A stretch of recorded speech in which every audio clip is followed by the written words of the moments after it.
വേറെന്തല്ലേ? ആ ആ സോപ്പുകൾ ഒക്കെ ഉണ്ടല്ലേ? ഈ പ്രതിഷേധത്തോടു കൂടി ഇനി വന്നോളൂ അല്ലേ? സാധനങ്ങളൊക്കെ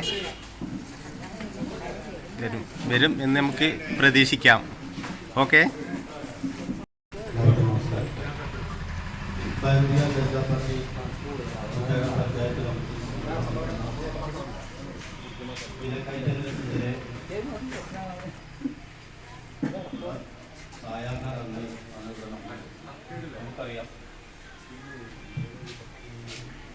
നമുക്കറിയാം, കഴിഞ്ഞ 8 വർഷക്കാലമായി കേരളം ഭരിച്ചുകൊണ്ടിരിക്കുന്ന ഇടതുമുന്നണി സർക്കാർ ആദ്യത്തെ 5 വർഷം ഭരിച്ചപ്പോൾ ഒരു പ്രശ്നമായി. നമുക്ക് ഇപ്പോൾ അവർ പറയുന്നത് കേന്ദ്രം തരുന്നില്ല, അതുകൊണ്ടാണ് ഇവിടെ ഒന്നും അപ്ലൈക്കൊരു സാധനമില്ലാതെ എന്നുള്ള വാദമാണ് ഇപ്പോൾ ഉന്നയിച്ചുകൊണ്ടിരിക്കുന്നത്.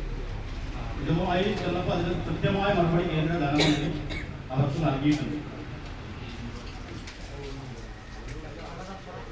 അവര് ദൂർത്തും കെടുകാര്യസ്ഥതയും അഴിമതിയും നടത്തിയിട്ടാണ് ഈ ഒരു സ്ഥിതിയിലേക്ക് ഈ സപ്ലൈകോയെ എത്തിച്ചിട്ടുള്ളത്.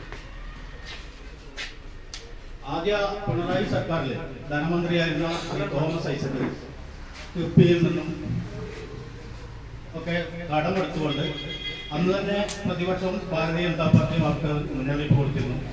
ഈ രീതിയിൽ കടമെടുത്ത് വിദേശ രാജ്യങ്ങളിൽ ചുറ്റിക്കറങ്ങുക, കുടുംബസമേതം പിണറായി ഭാര്യയും മക്കളും ഒക്കെ കുടുംബസമേതം വിദേശ രാജ്യങ്ങൾ ചുറ്റിക്കറങ്ങിയതിന്റെ ഫലമായിട്ട് വൻ അഴിമതിയും ഗ്രോത്തും നടത്തിയത്. അതിന്റെ ഫലമായിട്ടാണ് ഇന്ന് ഈ ഒരു സിറ്റുവേഷനിൽ, ഈ ഒരു അവസ്ഥയിലേക്ക് സപ്ലൈകോ എത്തിക്കുന്നത്. സപ്ലൈകോയിലെ ഈ നിത്യോപയോഗ സാധനങ്ങളുടെ സബ്സിഡി വെട്ടിക്കുറച്ചപ്പം മാധ്യമങ്ങൾ ചോദിച്ചപ്പോൾ മന്ത്രി പറഞ്ഞത് സാധാരണക്കാരെ ഇത് ബാധിക്കില്ല എന്നാണ്. പിന്നെ ആരെ ബാധിക്കും എന്നുള്ളതാണ് മന്ത്രിയുടെ കരുതിയതെന്ന് എനിക്കറിയില്ല. സാധാരണക്കാരെ ബാധിക്കില്ല എന്ന് പറഞ്ഞാൽ ചിലപ്പോൾ സപ്ലൈകോയിൽ സാധനങ്ങളൊന്നും ഇല്ലാത്തതുകൊണ്ട്, അവിടെ ആരും മന്ത്രി സാധനമൊന്നും വാങ്ങാത്തത് കൊണ്ടായിരിക്കാം സാധാരണക്കാരെ ഇത് ബാധിക്കില്ല എന്ന് മന്ത്രി പറഞ്ഞു. ആ അവസ്ഥയിലാണ് കാര്യങ്ങൾ ഇന്ന് പോയിക്കൊണ്ടിരിക്കുന്നത്. ഈ കാര്യങ്ങളൊക്കെ വളരെ വിശദമായി സംസാരിക്കാൻ ഇവിടെ നമ്മുടെ നേതാക്കൾ എത്തിയിട്ടുണ്ട്. ഞാൻ എൻ്റെ കർത്തവ്യത്തിലേക്ക് കിടക്കുകയാണ്. നമ്മുടെ ഈ സായാഹ്ന ധർണ ഉദ്ഘാടനം ചെയ്യാൻ ഇവിടെ എത്തിച്ചേർന്നിട്ടുള്ളത് ഭാരതീയ ജനതാ പാർട്ടിയുടെ പാലക്കാട് മേഖലാ vice president advocate Ashok Kumar അവர்களാണ്. അദ്ദേഹത്തെ ഈ ധർണയിലേക്ക് ഹാർദവുമായി സ്വാഗതം ചെയ്യുക. ഈ ധർണയുടെ അധ്യക്ഷം വഹിക്കുന്നത് പാർട്ടിയുടെ പഞ്ചായത്ത് പ്രസിഡന്റ് ശ്രീ എം സുരേഷ് കുമാർ അവர்களാണ്. അദ്ദേഹത്തെയും ഇതിലേക്ക് ഹാർദവുമായി സ്വാഗതം ചെയ്യുന്നു. ഇത് മുഖ്യ പ്രഭാഷണം നടത്താൻ വേണ്ടി നമ്മൾ ഇതിൻ്റെ കാര്യങ്ങൾ വിശദീകരിക്കാൻ വേണ്ടി ക്ഷണിച്ചിട്ടുള്ളത് ഭാരതീയ ജനതാ പാർട്ടിയുടെ എടക്കര മണ്ഡലം പ്രസിഡന്റ് ശ്രീ സുധീഷ് ഉൾപ്പെടെയാണ്. അദ്ദേഹത്തെ ഹാർദവുമായി സ്വാഗതം ചെയ്യുകയാണ്. കൂടാതെ ഭാരതീയ ജനതാ പാർട്ടിയുടെ മണ്ഡലം ജനറൽ സെക്രട്ടറി ശ്രീ ദീപു രാജഗോപാലിനെ ഈ ധർണയിലേക്ക് ഹാർദവുമായി സ്വാഗതം ചെയ്യുന്നു. ഭാരതീയ ജനതാ ന്യൂനപക്ഷ മോർച്ചയുടെ സംസ്ഥാന വൈസ് പ്രസിഡന്റ് ശ്രീ അജിത് തോമസ് അവരുടെ എത്തിയിട്ടുണ്ട്. അദ്ദേഹത്തെയും ഈ സമരത്തിലേക്ക് ഹാർദവമായി സ്വാഗതം ചെയ്യുന്നു. കൂടാതെ പാർട്ടിയുടെ മണ്ഡലം സെക്രട്ടറിയും ഈ പഞ്ചായത്തിന്റെ പാർട്ടിയുടെ പ്രഭാരിയുമായ ശ്രീ എൽ സി ബിജു അവർ അദ്ദേഹത്തെയും ഹാർദവമായി സ്വാഗതം ചെയ്യുന്നു. കൂടാതെ കർഷക മോർച്ചയുടെ ജില്ലാ വൈസ് പ്രസിഡന്റ് ശ്രീ ഭാസ്കരൻ അദ്ദേഹത്തെയും ഈ സമരത്തിലേക്ക് ഹാർദവമായി സ്വാഗതം ചെയ്യുന്നു. കൂടാതെ പാർട്ടിയുടെ ഊർജ്ജസ്വലരായ എല്ലാ പ്രവർത്തകർക്കും നാട്ടുകാർക്കും ഈ ധർണാ സമരത്തിലേക്ക് സ്വാഗതം ആശംസിച്ചുകൊണ്ട് ഈ യോഗത്തിന്റെ അധ്യക്ഷത വഹിക്കുന്നതിന് വേണ്ടി ശ്രീ സുരേഷ് കുമാർ എന്നെ ക്ഷണിച്ചുകൊള്ളുന്നു. നമസ്കാരം, എല്ലാവർക്കും നമസ്കാരം. ഭാരതീയ ജനതാ പാർട്ടിയുടെ മൂച്ചാടം പഞ്ചായത്ത് കമ്മിറ്റി സംഘടിപ്പിച്ച മാവേലി സ്റ്റോറിലേക്കുള്ള ധർണയാണ് നമ്മളിവിടെ നടത്തുന്നത്. ഇവിടെ സ്വാഗതം പറഞ്ഞ പഞ്ചായത്ത് ജനറൽ സെക്രട്ടറി ശ്രീ അനിൽകുമാർ, പരിപാടിയുടെ ഉദ്ഘാടനം നിർവഹിക്കുന്ന മേഖലാ വൈസ് പ്രസിഡന്റ് ശ്രീ അശോക് കുമാർ, പാർട്ടിയുടെ എടക്കര മണ്ഡലം അമരക്കാരൻ ശ്രീ സുധി ഉപ്പള, ജനറൽ സെക്രട്ടറി ദീപു രാജഗോപാൽ, സെക്രട്ടറിയും നമ്മുടെ മൂത്തേടം പഞ്ചായത്ത് പ്രഭാരിയുമായ ശ്രീ NC ബിജു, ന്യൂനപക്ഷ മോർച്ച സംസ്ഥാന വൈസ് പ്രസിഡന്റ് ശ്രീ അജി തോമസ്, കർഷക മോർച്ച ജില്ലാ വൈസ് പ്രസിഡന്റ് ശ്രീ ഭാസ്കരൻ, ന്യൂനപക്ഷ മോർച്ച മണ്ഡലം പ്രസിഡന്റ് ശ്രീ സണ്ണി മുത്തൂറ്റ്, അമരമ്പലം സുധി, മറ്റു മുൻ പഞ്ചായത്ത് പ്രസിഡന്റുമാർ, മറ്റു നാട്ടുകാർ, സുഹൃത്തുക്കൾ, എല്ലാവർക്കും നമസ്കാരം. ഭാരതീയ ജനതാ പാർട്ടി ഇന്ന് ഇവിടെ ഈ ധർണ നടത്താനുണ്ടായ സാഹചര്യം എല്ലാവർക്കും അറിയാവുന്നതാണ്. മാസങ്ങളായി നമ്മുടെ 20 ആളുകളുടെ ഒന്ന് ക്യൂ നിന്ന് അരി മേടിക്കാൻ വന്ന് മണിക്കൂർ കണക്കിന് നിന്ന് സാധനം മേടിച്ചു പോയിരുന്ന മാവേലി സ്റ്റോറിന്റെ അവസ്ഥ ഇന്ന് നിങ്ങളൊന്ന് കാണണം. ഒരാൾ ഈ പരിസരത്തോട് ഈച്ച പോലും വരുന്നില്ല. എത്ര ദിവസം ഞാനിവിടെ വന്നുപോയി അവരോട് ചോദിക്കും, ഒന്നുമില്ല. ഇതിന് മാറ്റം വരുത്തേണ്ടത് നമ്മുടെ അത്യാവശ്യമായ കാര്യമാണ്. സാധാരണക്കാർ ആശ്രയിക്കുന്ന സ്ഥാപനമാണ് മാവേലി സ്റ്റോർ. സാധാരണക്കാരന് അരിയും പയറും മറ്റു ഫലവ്യഞ്ജന സാധനങ്ങളും വിലക്കുറവിൽ നൽകുന്നതിന് വേണ്ടി നായനാർ സർക്കാർ കൊണ്ടുവന്ന പദ്ധതിയാണ് മാവേലി സ്റ്റോർ. അത് എത്രയോ വർഷങ്ങൾ കഴിഞ്ഞ് വീണ്ടും ഇടതുപക്ഷം ഭരിച്ചുകൊണ്ടിരിക്കുന്ന ഈ സമയത്ത് മാവേലി സ്റ്റോറിൽ ഒരു സാധനവും ഇല്ലാത്ത സാഹചര്യത്തിലേക്ക് മാവേലിയെ കൊണ്ടെത്തിച്ചത് ഇന്നത്തെ ഭരണത്തിന്റെ മോശം കൊണ്ട് മാത്രമാണ്. അതുമാത്രമല്ല, അതിനോട് അനുബന്ധിച്ച് പറയുകയാണെങ്കിൽ ഒത്തിരി കാര്യങ്ങൾ പറയാനുണ്ട്. അതിനൊക്കെ വിശദീകരിക്കുവാൻ വേണ്ടി ഇവിടെ നേതാക്കന്മാർ വന്നിട്ടുണ്ട്. അതിലേക്കൊന്നും ഞാൻ കിടക്കുന്നില്ല, കൂടുതലായി ഒന്നും പറയുന്നില്ല. ഈ പരിപാടി ഔപചാരികമായി ഉദ്ഘാടനം ചെയ്യുന്നതിന് വേണ്ടി മേഖലാ വൈസ് പ്രസിഡന്റ് ശ്രീ അശോക് കുമാറിനെ ക്ഷണിച്ചുകൊള്ളു. നമസ്കാരം.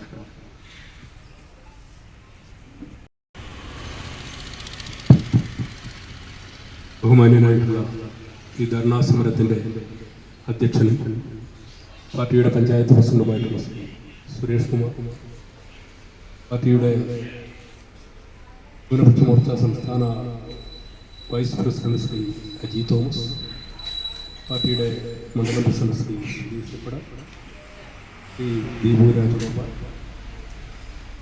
പാർട്ടിയുടെ മണ്ഡലം സെക്രട്ടറി ശ്രീ NC ബിജു അവർ, ശ്രീ ഭാസ്കരൻ,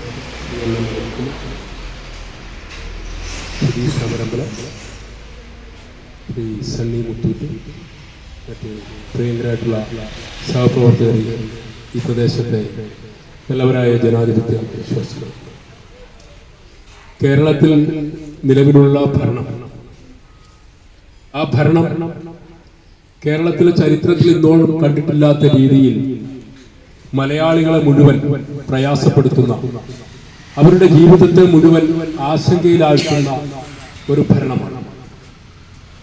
നമുക്കറിയാം, കഴിഞ്ഞ നിയമസഭാ തെരഞ്ഞെടുപ്പിൽ പിണറായി വിജയന്റെ നേതൃത്വത്തിലുള്ള ഇടതുപക്ഷ സർക്കാർ വീണ്ടും ഒരിക്കൽ കൂടി സംസ്ഥാനത്ത് അധികാരത്തിൽ വരികയുണ്ടായി. അന്ന് സഖാക്കളെല്ലാം പറഞ്ഞു, കേരളത്തിൽ വീണ്ടും കമ്മ്യൂണിസ്റ്റ് പാർട്ടിയുടെ നേതൃത്വത്തിലുള്ള, ഇടതുപക്ഷത്തിന്റെ നേതൃത്വത്തിലുള്ള ഗവൺമെന്റ് അധികാരത്തിൽ വന്നിരിക്കുന്നു. ഈ ഗവൺമെന്റ് അധികാരത്തിൽ വന്നതിന്റെ പ്രധാനപ്പെട്ട കാരണം ജനങ്ങൾക്ക് കൈത്താങ്ങായി ഒരു കപ്പിത്താൻ ഉണ്ടായിരുന്നു. കോവിഡ് മഹാമാരിയുടെ കാലത്ത് ഈ കേരളത്തെ കൈപിടിച്ച് നടത്തിയത് പിണറായി വിജയനായിരുന്നു. അതിന്റെ പേരിലാണ് വീണ്ടും അധികാരം ലഭിച്ചതെന്നാണ് പൊതുവെ വിലയിരുത്തപ്പെട്ടത്. അങ്ങനെയാണ് എല്ലാവരും പറഞ്ഞു നടന്നത്. കോവിഡ് കാലത്ത് എന്താണ് കേരളത്തിൽ അധികാരത്തിലിരുന്ന ഗവൺമെന്റ് ചെയ്തു കൊടുത്ത സേവനം എന്ന് ചോദിച്ചാൽ അത് വളരെ രസകരമാണ്. കോവിഡ് കാലത്ത് തമിഴ്നാട്ടുകാർക്ക് കരാറ് കൊടുത്ത് തുണിസഞ്ചി അടിച്ചു കൊണ്ടുപോകും.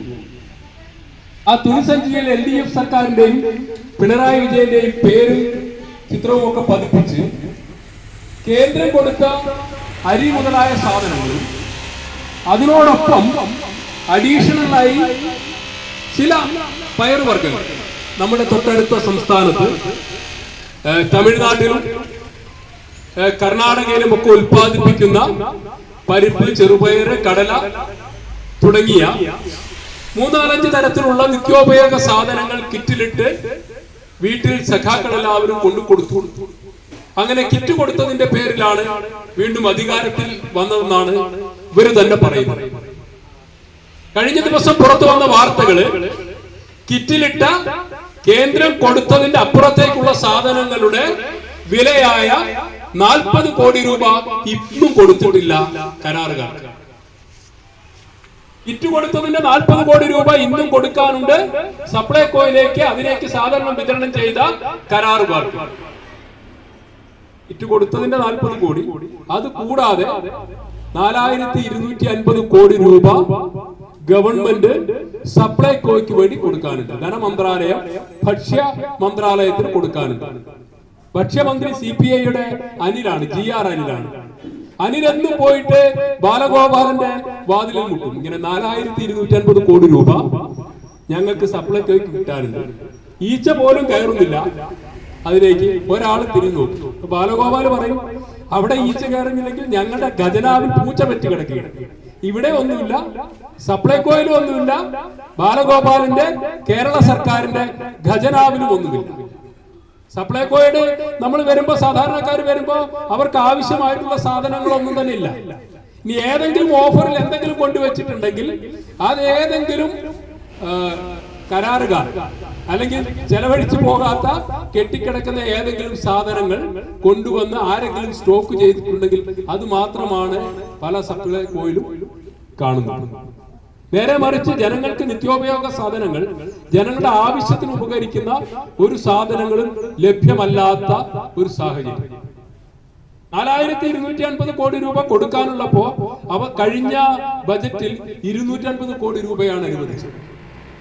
250 കോടി രൂപ അനുവദിച്ചപ്പോ കിട്ടാനുള്ള കരാറുകാർ, സാധനങ്ങളുടെ സപ്ലൈ വിതരണക്കാർ പറഞ്ഞു ഞങ്ങൾക്ക് 3000 കോടി രൂപ കിട്ടാനുണ്ട്.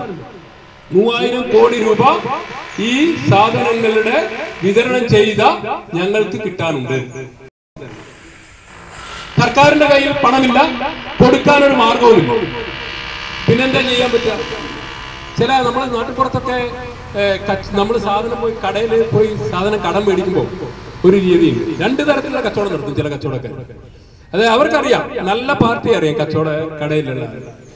അപ്പൊ അവർക്ക് അവർ റെഡി ക്യാഷ് ഒക്കെ കൊടുത്തല്ലെങ്കിൽ കൃത്യമായി പണം കൊടുത്ത് സാധനം മേടിക്കുന്ന ആളുകൾക്ക് നിലവില് മാർക്കറ്റിലുള്ള വില അനുസരിച്ച് അരിയും പഞ്ചസാരയും പച്ചമുളകും ഒക്കെ കൊടുക്കും. നേരെ മറിച്ച് ഇത് സാധനം കൊടുത്തു കഴിഞ്ഞാല് അടുത്ത കാലത്തൊന്നും പണം കിട്ടില്ല എന്ന് ഉറപ്പുള്ള ആൾക്ക് കച്ചവടക്കാരൻ ചെയ്യും, ആ ഒരു 50% വില കൂട്ടി സാധനം. ഇപ്പൊ സംഭവിച്ചതാണ്. എന്താണ് 13 സാധനങ്ങൾക്ക്, ഐറ്റം സാധനങ്ങൾക്ക് പെട്ടെന്ന് വില കൂടാനുള്ള സാഹചര്യം? അതാണല്ലോ നമ്മുടെ പ്രശ്നം. അതിന് സാഹചര്യം മറ്റൊന്നുമല്ല. കരാറുകാര്, വിതരണക്കാര് പറഞ്ഞു ഞങ്ങൾക്ക് 3000 കോടി രൂപ തരാനുണ്ട്, അത് നിങ്ങൾ തരണം, വിലയൊന്നും കൂട്ടണ്ട, അത് നിങ്ങൾ തരണം, ഞങ്ങൾ സാധനങ്ങൾ ഇതേ വിലയ്ക്ക് തന്നെ സപ്ലൈ ചെയ്തോളാം. കരാറുകാർക്ക് പ്രശ്നമില്ല, സാധനം കൊടുക്കാൻ അവർ തയ്യാറാണ് നിലവിൽ കൊടുത്ത വിലയ്ക്ക്. പക്ഷെ 3000 കൊടുക്കണം. ഞങ്ങളെ കടം വീട്ടിൽ ചില കച്ചവടക്കാർ പറയില്ലേ, നിങ്ങൾ സാധനമൊക്കെ കൊണ്ടുവയ്ക്കാനും നമുക്ക് വിരോധം എന്ത് ചെയ്യണം, പഴയ കടമൊക്കെ തരണം, തരാനുള്ള പൈസ തന്നിട്ട് സാധനം ഇനിയും കൊണ്ടുപോയി. തരാനുള്ള പണം ഇല്ലെങ്കിൽ നിങ്ങളൊരു വേറൊരു കണ്ടീഷൻ കൂടി കരാറുകാർ വെച്ചു. നിങ്ങളൊരു കാര്യം ചെയ്യും, തരാനുള്ള പൈസ ഞാൻ കട ഇനി 2 കൊല്ലത്തും കൂടെ നിന്ന് തരാം, പകരമായിട്ട് എന്ത് ചെയ്യണം, തരുന്ന സാധനത്തിന് വില കൂട്ടും. സപ്ലൈകോയിൽ കൊടുക്കുന്ന സാധനങ്ങൾക്ക് വില കൂട്ടുന്നു. 3000 കോടി കരാറുകാർക്ക്, വിതരണക്കാർക്ക് കൊടുക്കാൻ കൈവശമില്ലാത്ത സർക്കാർ ഈ 13 സാധനങ്ങൾക്കും 25%-30%-ലധികം വില വർദ്ധിപ്പിച്ചു കൊടുത്തു. അതിന്റെ തിക്തഫലം എന്താണ്? 32 രൂപ 50 പൈസക്ക് കിട്ടിയിരുന്ന 1/2 കിലോ വറ്റൽമുളകിന് 87 രൂപ 50 പൈസക്ക് കൊടുക്കേണ്ട ഗതികേടാണ് ഈ ഇരിക്കുന്ന സഹോദരിമാർക്ക് വന്നിട്ടുള്ളത്. അവരോട് പറഞ്ഞിട്ട് വല്ല കാര്യം? കരാറുകാരന് പണം വാങ്ങിയ സാധനം കൊടുക്കാനില്ലാത്തതിന് പകരമായിട്ട് സാധനങ്ങൾക്ക് വില കൂട്ടി കൊടുക്കുന്ന നെറികെട്ട ഒരു ഭരണകൂടം. ഈ ഭരണകൂടം പറയുകയാണ് 40 ലക്ഷം വരുന്ന ഈ സംസ്ഥാനത്തെ ഏറ്റവും ദരിദ്രരായിട്ടുള്ള, അതായത് താഴെത്തട്ടുള്ള 2 റേഷൻ കാർഡ് ഉണ്ട്, ആ 2 റേഷൻ കാർഡ് കൈവശം വെക്കുന്നവരാണ് ഏറ്റവും ദരിദ്രരായിട്ടുള്ള ആളുകൾ. വെള്ളയും പിന്നെ മഞ്ഞയും പിങ്കും കാർഡുകൾ കൈവശം വയ്ക്കുന്ന 40 ലക്ഷം വരുന്ന ആ ആളുകൾ അവർക്കുള്ള ആനുകൂല്യമാണ് വെട്ടിക്കുറച്ചത്. അവരുടെ പിച്ചച്ചട്ടിയിലാണ് ഇവരെ കൈയിട്ട് വരുന്നത്. അവിടെയാണ് പണം കൊടുക്കാൻ ഇവർക്ക് സാധിക്കാതെ വരുന്നത്. സർക്കാരിന്റെ പിടിപ്പുകേടിന്റെ ഏറ്റവും അങ്ങേ തലയായിട്ട് നമുക്കിതിനെ കാണാൻ സാധിക്കും. നിത്യോപയോഗ സാധനങ്ങളുടെ വില ക്രമാതീതമായി ഉയരുമ്പോൾ ഈ രാജ്യത്തെ മറ്റ് സംസ്ഥാനങ്ങളിലൊക്കെ ഉൽപാദനത്തിൽ വൻതോതിൽ മുന്നേറ്റം ഉണ്ടാക്കുകയാണ്. ഉൽപാദന രംഗത്ത് വലിയ കുതിച്ചുചാട്ടം ഉണ്ടാക്കുന്ന നമ്മുടെ അയൽ സംസ്ഥാനങ്ങളൊക്കെ. നമ്മുടെ അയൽ സംസ്ഥാനങ്ങളിലൊക്കെ തന്നെ 65-70 രൂപയ്ക്ക് കിട്ടുന്ന പയറുവർഗ്ഗങ്ങൾ നമ്മുടെ സംസ്ഥാനത്തെത്തുമ്പോൾ 140 രൂപ 145 രൂപയാണ് വില. ഇരട്ടി വില കൊടുക്കേണ്ട സാഹചര്യം ഉണ്ടാവും. നിത്യോപയോഗ സാധനങ്ങളുടെ വില ഇങ്ങനെ ക്രമാതീതമായിട്ട് വർദ്ധിക്കുമ്പോൾ ഈ സർക്കാർ എന്താണ് ചെയ്യുന്നത്? സർക്കാർ കേന്ദ്രത്തെ പഴിക്കും. കേന്ദ്രം ഞങ്ങൾക്ക് ആവശ്യമായിട്ടുള്ള സഹായം ചെയ്തു തരുന്നില്ല. കേന്ദ്രം ആവശ്യമായ സഹായം ചെയ്തു തരുന്നില്ല എന്നാണ് ആരോപണം. ഒറ്റ നോട്ടത്തിൽ കേട്ടാൽ നമ്മുടെ ആളുകൾ വിചാരിക്കും, അയ്യോ കേന്ദ്രം കൊടുക്കണ്ടേ, എന്താ കൊടുക്കേണ്ടത്, എന്താ നിങ്ങൾക്ക് കിട്ടാനുള്ളത് എന്ന് മാധ്യമ പ്രവർത്തകരും നമ്മൾ പ്രതിപക്ഷ രാഷ്ട്രീയ പാർട്ടിക്കാരും ഒക്കെ ചോദിക്കാതെ എന്താ നിങ്ങൾക്ക് കിട്ടാനുള്ളത് എന്ന് ചോദിച്ചാൽ അപ്പൊ പറയും ഞങ്ങൾക്ക് കിട്ടാനുള്ളത് GSTയുടെ നഷ്ടപരിഹാരം. നികുതിയെല്ലാം ഇതാ കേന്ദ്രം പിരിച്ചുകൊണ്ടു പോകുന്നു. ആരോപണമാണ്. നികുതിയൊക്കെ കേരളത്തിൽ നിന്ന് നരേന്ദ്രമോദി പിരിച്ചു കൊണ്ടുപോകുന്നു. എന്നിട്ട് ആ നികുതി പിരിക്കുന്നതിന്റെ വിഹിതം ആർക്കു തരുന്നില്ല? ഞങ്ങൾക്ക് തരുന്നില്ല. രാജ്യത്തെ നരേന്ദ്രമോദി സർക്കാർ വന്നതിന് ശേഷമാണ് ഏകീകൃതമായ ഒരു നികുതി സമ്പ്രദായം ഉണ്ടായത്. നമുക്കെല്ലാം അറിയാം, GST നികുതി സമ്പ്രദായം. ആ GST നികുതി സമ്പ്രദായത്തിലൂടെ ഒരു മാസം 1,70,000 കോടി രൂപ ഈ രാജ്യത്തിന്റെ സെൻട്രൽ GST ആയിട്ട് പിരിച്ചെടുക്കുന്നു. അത്രയും ഭാരിച്ച തുക കേന്ദ്രത്തിന്റെ ഖജനാവിലേക്ക് വന്നുകൊണ്ടിരിക്കുകയാണ് GST ആയിട്ട്. എങ്ങനെയാണ് സാധ്യമാകുന്നത്?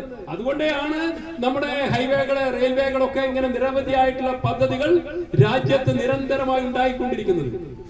ലോകത്തിൽ ഒരിടത്തും കാണാത്ത രീതിയിലുള്ള അടിസ്ഥാന സൗകര്യങ്ങളുടെ വികസനം ഈ രാജ്യത്ത് നടന്നുകൊണ്ടിരിക്കുന്നത് നരേന്ദ്രമോദിയുടെ കയ്യിൽ മാന്ത്രിക വടിയോ അദ്ദേഹം മജീഷ്യനായിട്ടല്ല, മറിച്ച് രാജ്യത്തെ നികുതി സമ്പ്രദായങ്ങൾ കൃത്യമായിട്ട് ഏകോപിപ്പിച്ച് GST സംവിധാനം കൊണ്ടുവന്നു. GST സംവിധാനത്തിലൂടെ രാജ്യത്തിന്റെ ഖജനാവിലേക്ക് മാസം 1,70,000 കോടി രൂപ എത്തിച്ചേരുന്നു.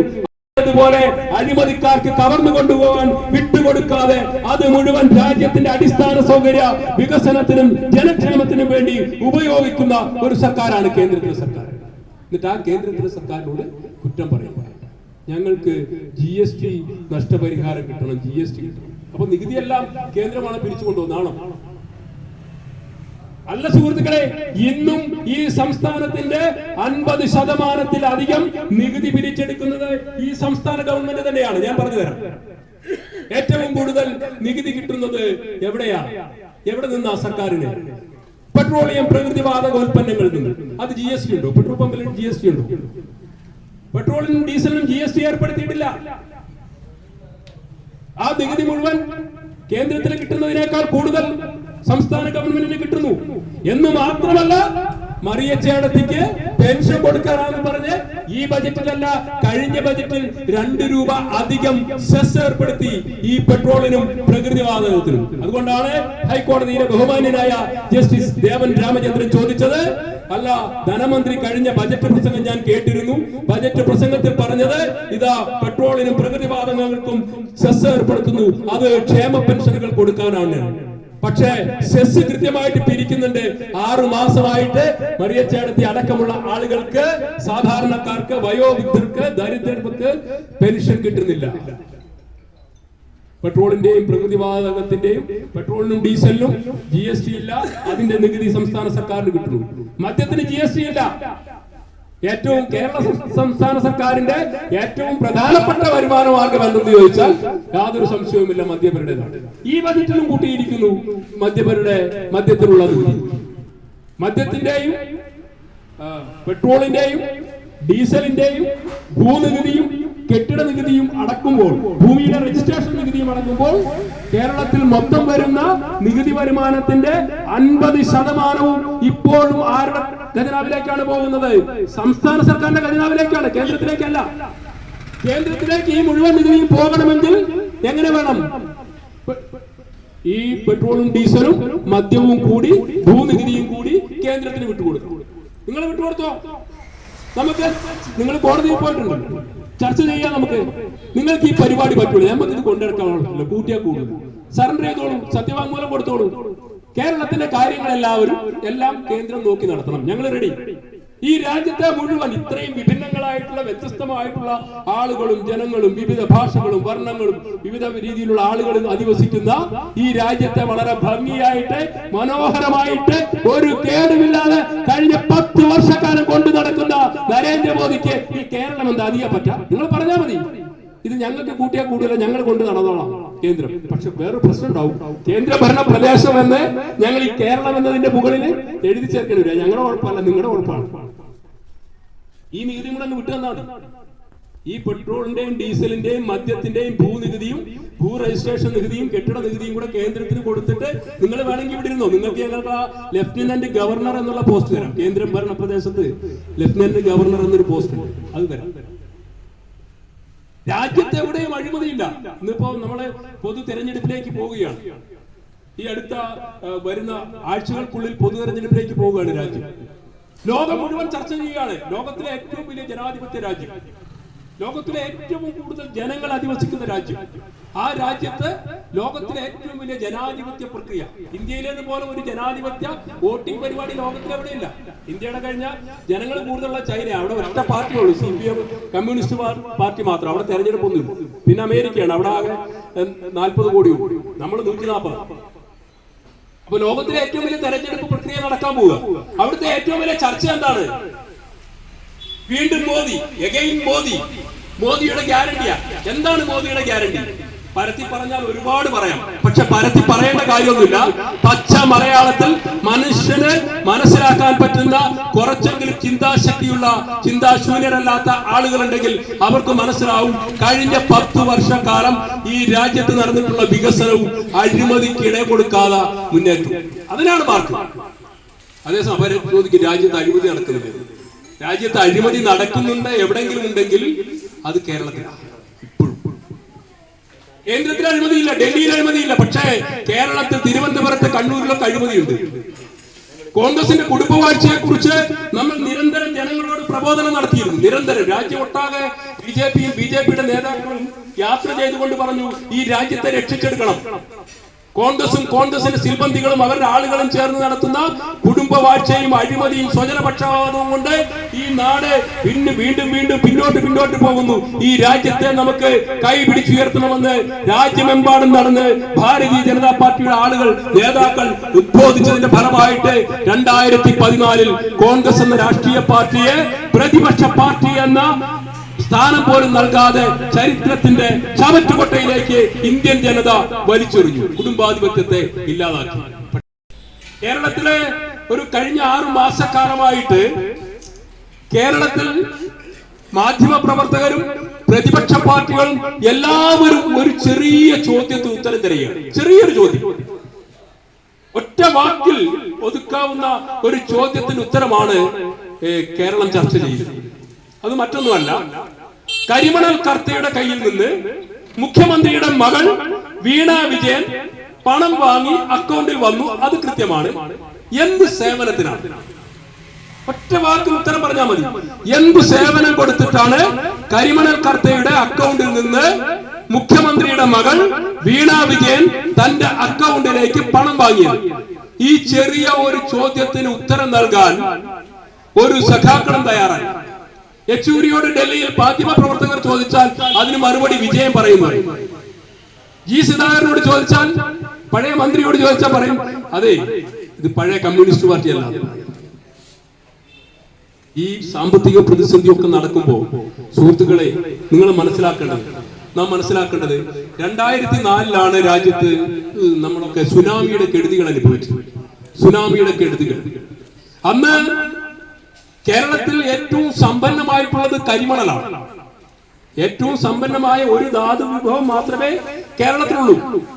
കേരളം ഒരു കാർഷിക സമ്പദ് വ്യവസ്ഥയായിരുന്നു. EMS അധികാരത്തിൽ വരുമ്പോൾ അന്ന് ആവശ്യത്തിന് പാടവും ഭക്ഷ്യധാന്യങ്ങളൊക്കെ ഉത്പാദിപ്പിച്ച്, ഇന്ന് അതൊന്നുമില്ല. അതൊക്കെ റിയൽ എസ്റ്റേറ്റുകാരനും ഭൂമാഫിയയും കൊണ്ടുപോയിരിക്കും.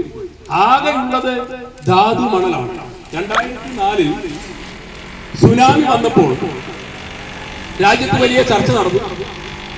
നമ്മുടെ ഇപ്പോൾ കരിമണൽ എടുക്കുന്ന തോട്ടപ്പള്ളി ആലപ്പുഴയിലെ തീരദേശ മേഖലയിൽ കാറ്റാടി മരങ്ങൾ വെച്ചു പിടിപ്പിച്ചു. വലിയ കാറ്റാടി മരങ്ങൾ.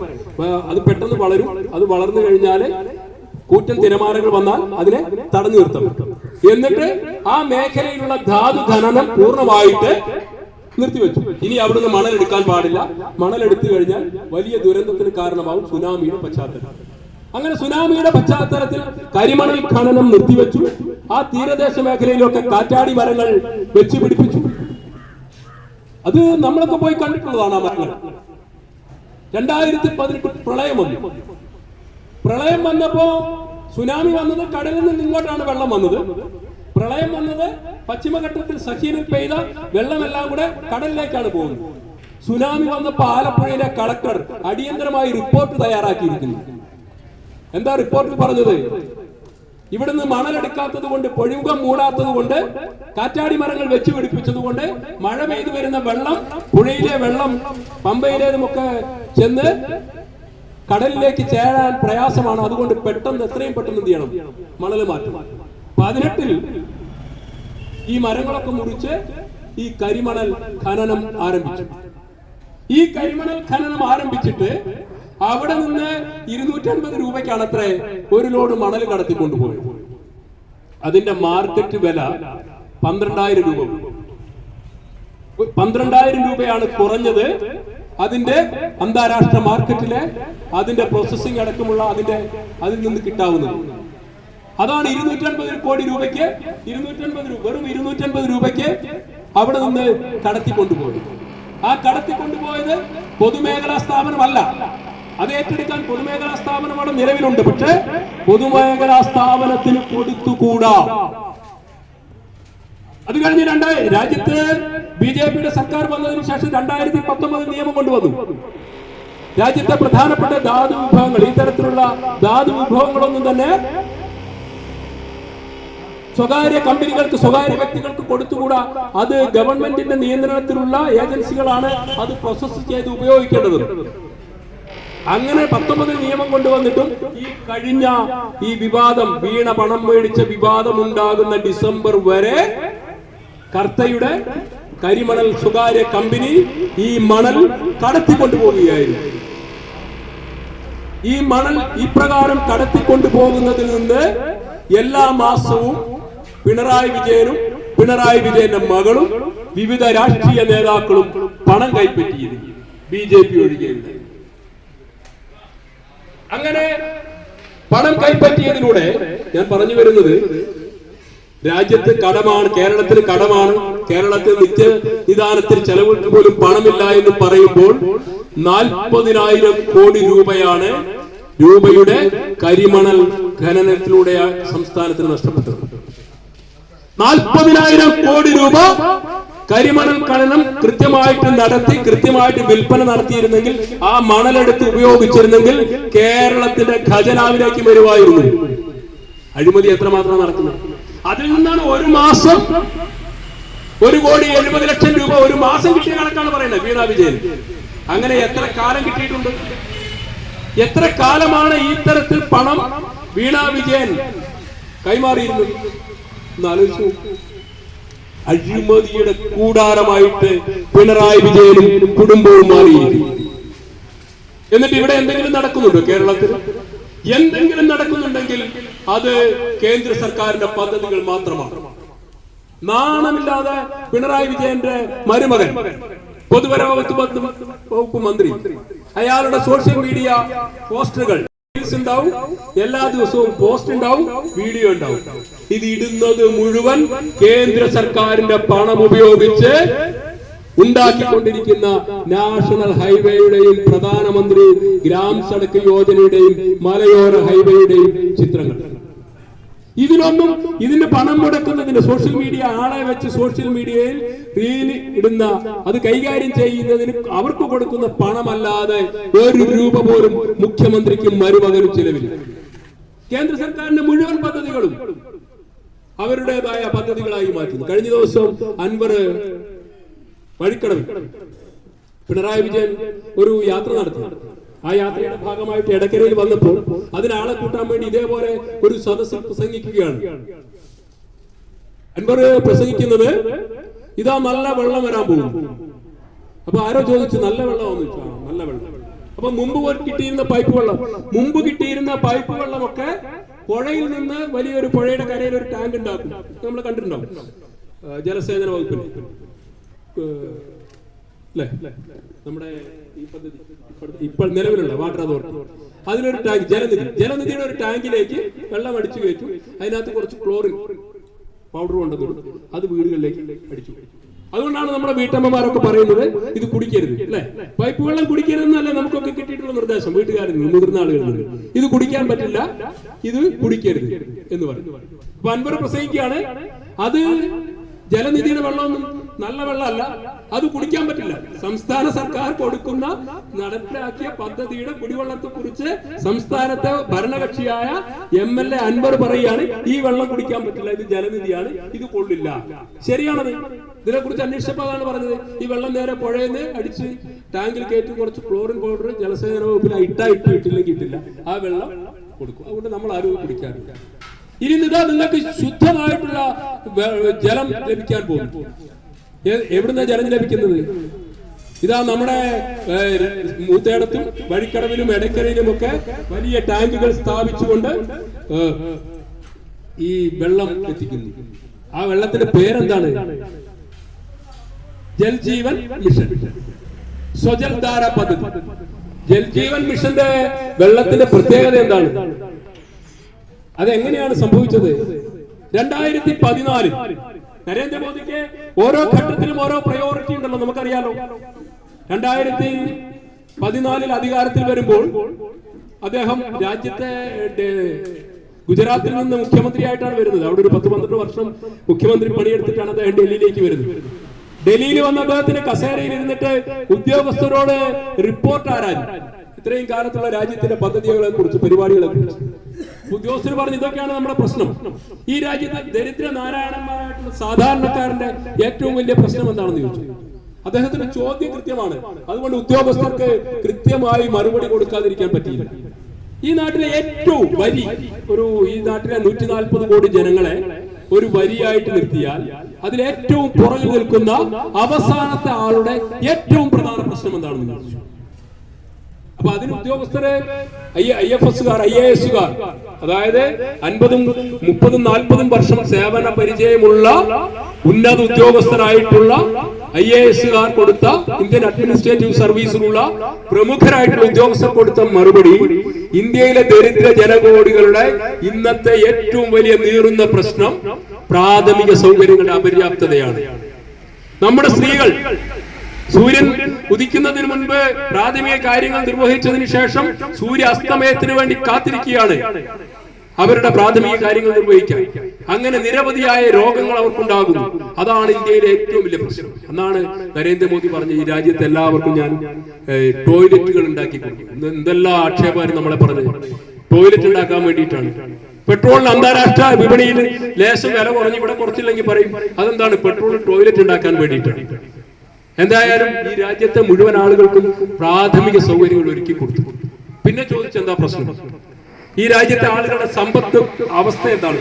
സാധാരണക്കാരുടെ, ദരിദ്രരുടെ സാമ്പത്തിക സ്ഥിതി എന്താന്ന് ചോദിച്ചു. ഉദ്യോഗസ്ഥർ പറഞ്ഞു ദരിദ്രരുടെ സാമ്പത്തിക സ്ഥിതി എന്താന്ന് ഞങ്ങൾക്ക് അറിയില്ല. അതെന്താ നിങ്ങൾക്കറിയാത്തത്? ഈ രാജ്യത്തെ ബഹുഭൂരിപക്ഷം വരുന്ന ദരിദ്രരായിട്ടുള്ള മനുഷ്യർക്ക് അവരുടെ സമ്പത്തിന്റെ അവസ്ഥ എന്താണെന്ന് ഗവൺമെന്റിനോ സർക്കാർ ഏജൻസികൾക്കോ അറിയണമെങ്കിൽ അവരുടെ ബാങ്ക് അക്കൗണ്ട് വേണ്ടേ ചെക്ക് ചെയ്യണമെങ്കിൽ, അല്ലെ? തന്റെ അടുത്ത് എത്ര പൈസ ഉണ്ടെന്ന് എനിക്കറിയണമെങ്കിൽ എന്ത് ചെയ്യണം? തനിക്ക് ആദ്യം ഏതെങ്കിലും ഒരു ബാങ്കിൽ അക്കൗണ്ട് വേണം. അത് പരിശോധിച്ച് അറിയാൻ പറ്റും ഇയാളുടെ നീക്കിയിരിപ്പ് എത്രയാണ്, അല്ലെ? 500 രൂപ ബാങ്കിൽ ബാലൻസ് ഉണ്ടെങ്കിൽ എഴുതി വെക്കാം.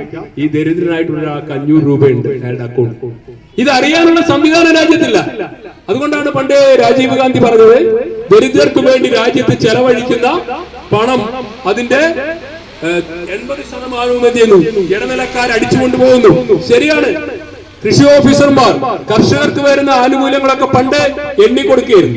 1000 രൂപ എണ്ണിക്കൊടുക്കുമ്പോ 200 രൂപ തിരിച്ചു വാങ്ങി പോക്കറ്റിലിടുന്ന കൃഷി ഓഫീസർമാർ നമ്മുടെ നാട്ടിലുണ്ടായിരുന്നു. മൂത്തടുത്ത പഴയ ആളുകൾക്ക് പരിചയമുണ്ടാവും, സംശയമില്ല.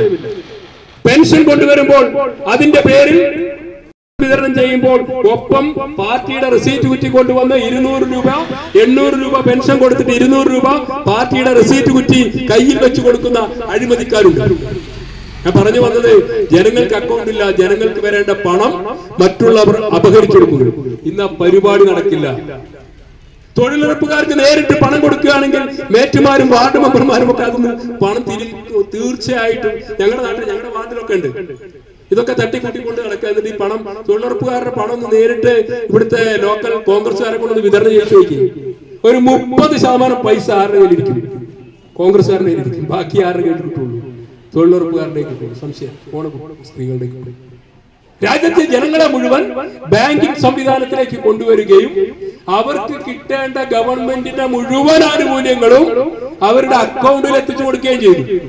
അതുകൊണ്ടാണ് കഴിഞ്ഞ പ്രാവശ്യം ക്ഷേമ പെൻഷനെ കുറിച്ച് പറഞ്ഞപ്പോ ഇവരോട് പറഞ്ഞത്, ഞങ്ങള് കേന്ദ്രത്തിലെ ഗവൺമെന്റ് കാർഷിക സമ്മാൻ നിധി എന്ന് പറഞ്ഞ് കർഷകർക്ക് കൊടുക്കുന്ന 2000 രൂപ ഒരു ഡേറ്റ് പ്രഖ്യാപിച്ച് നരേന്ദ്രമോദി 11:30 ഡൽഹിയിൽ ഇരുന്ന് ഒരു ബട്ടണിൽ കൈയമർത്തിയാൽ ഈ രാജ്യത്തെ എല്ലാ കർഷകരുടെയും അക്കൗണ്ടിൽ 2000 രൂപ കയറിയിരിക്കും.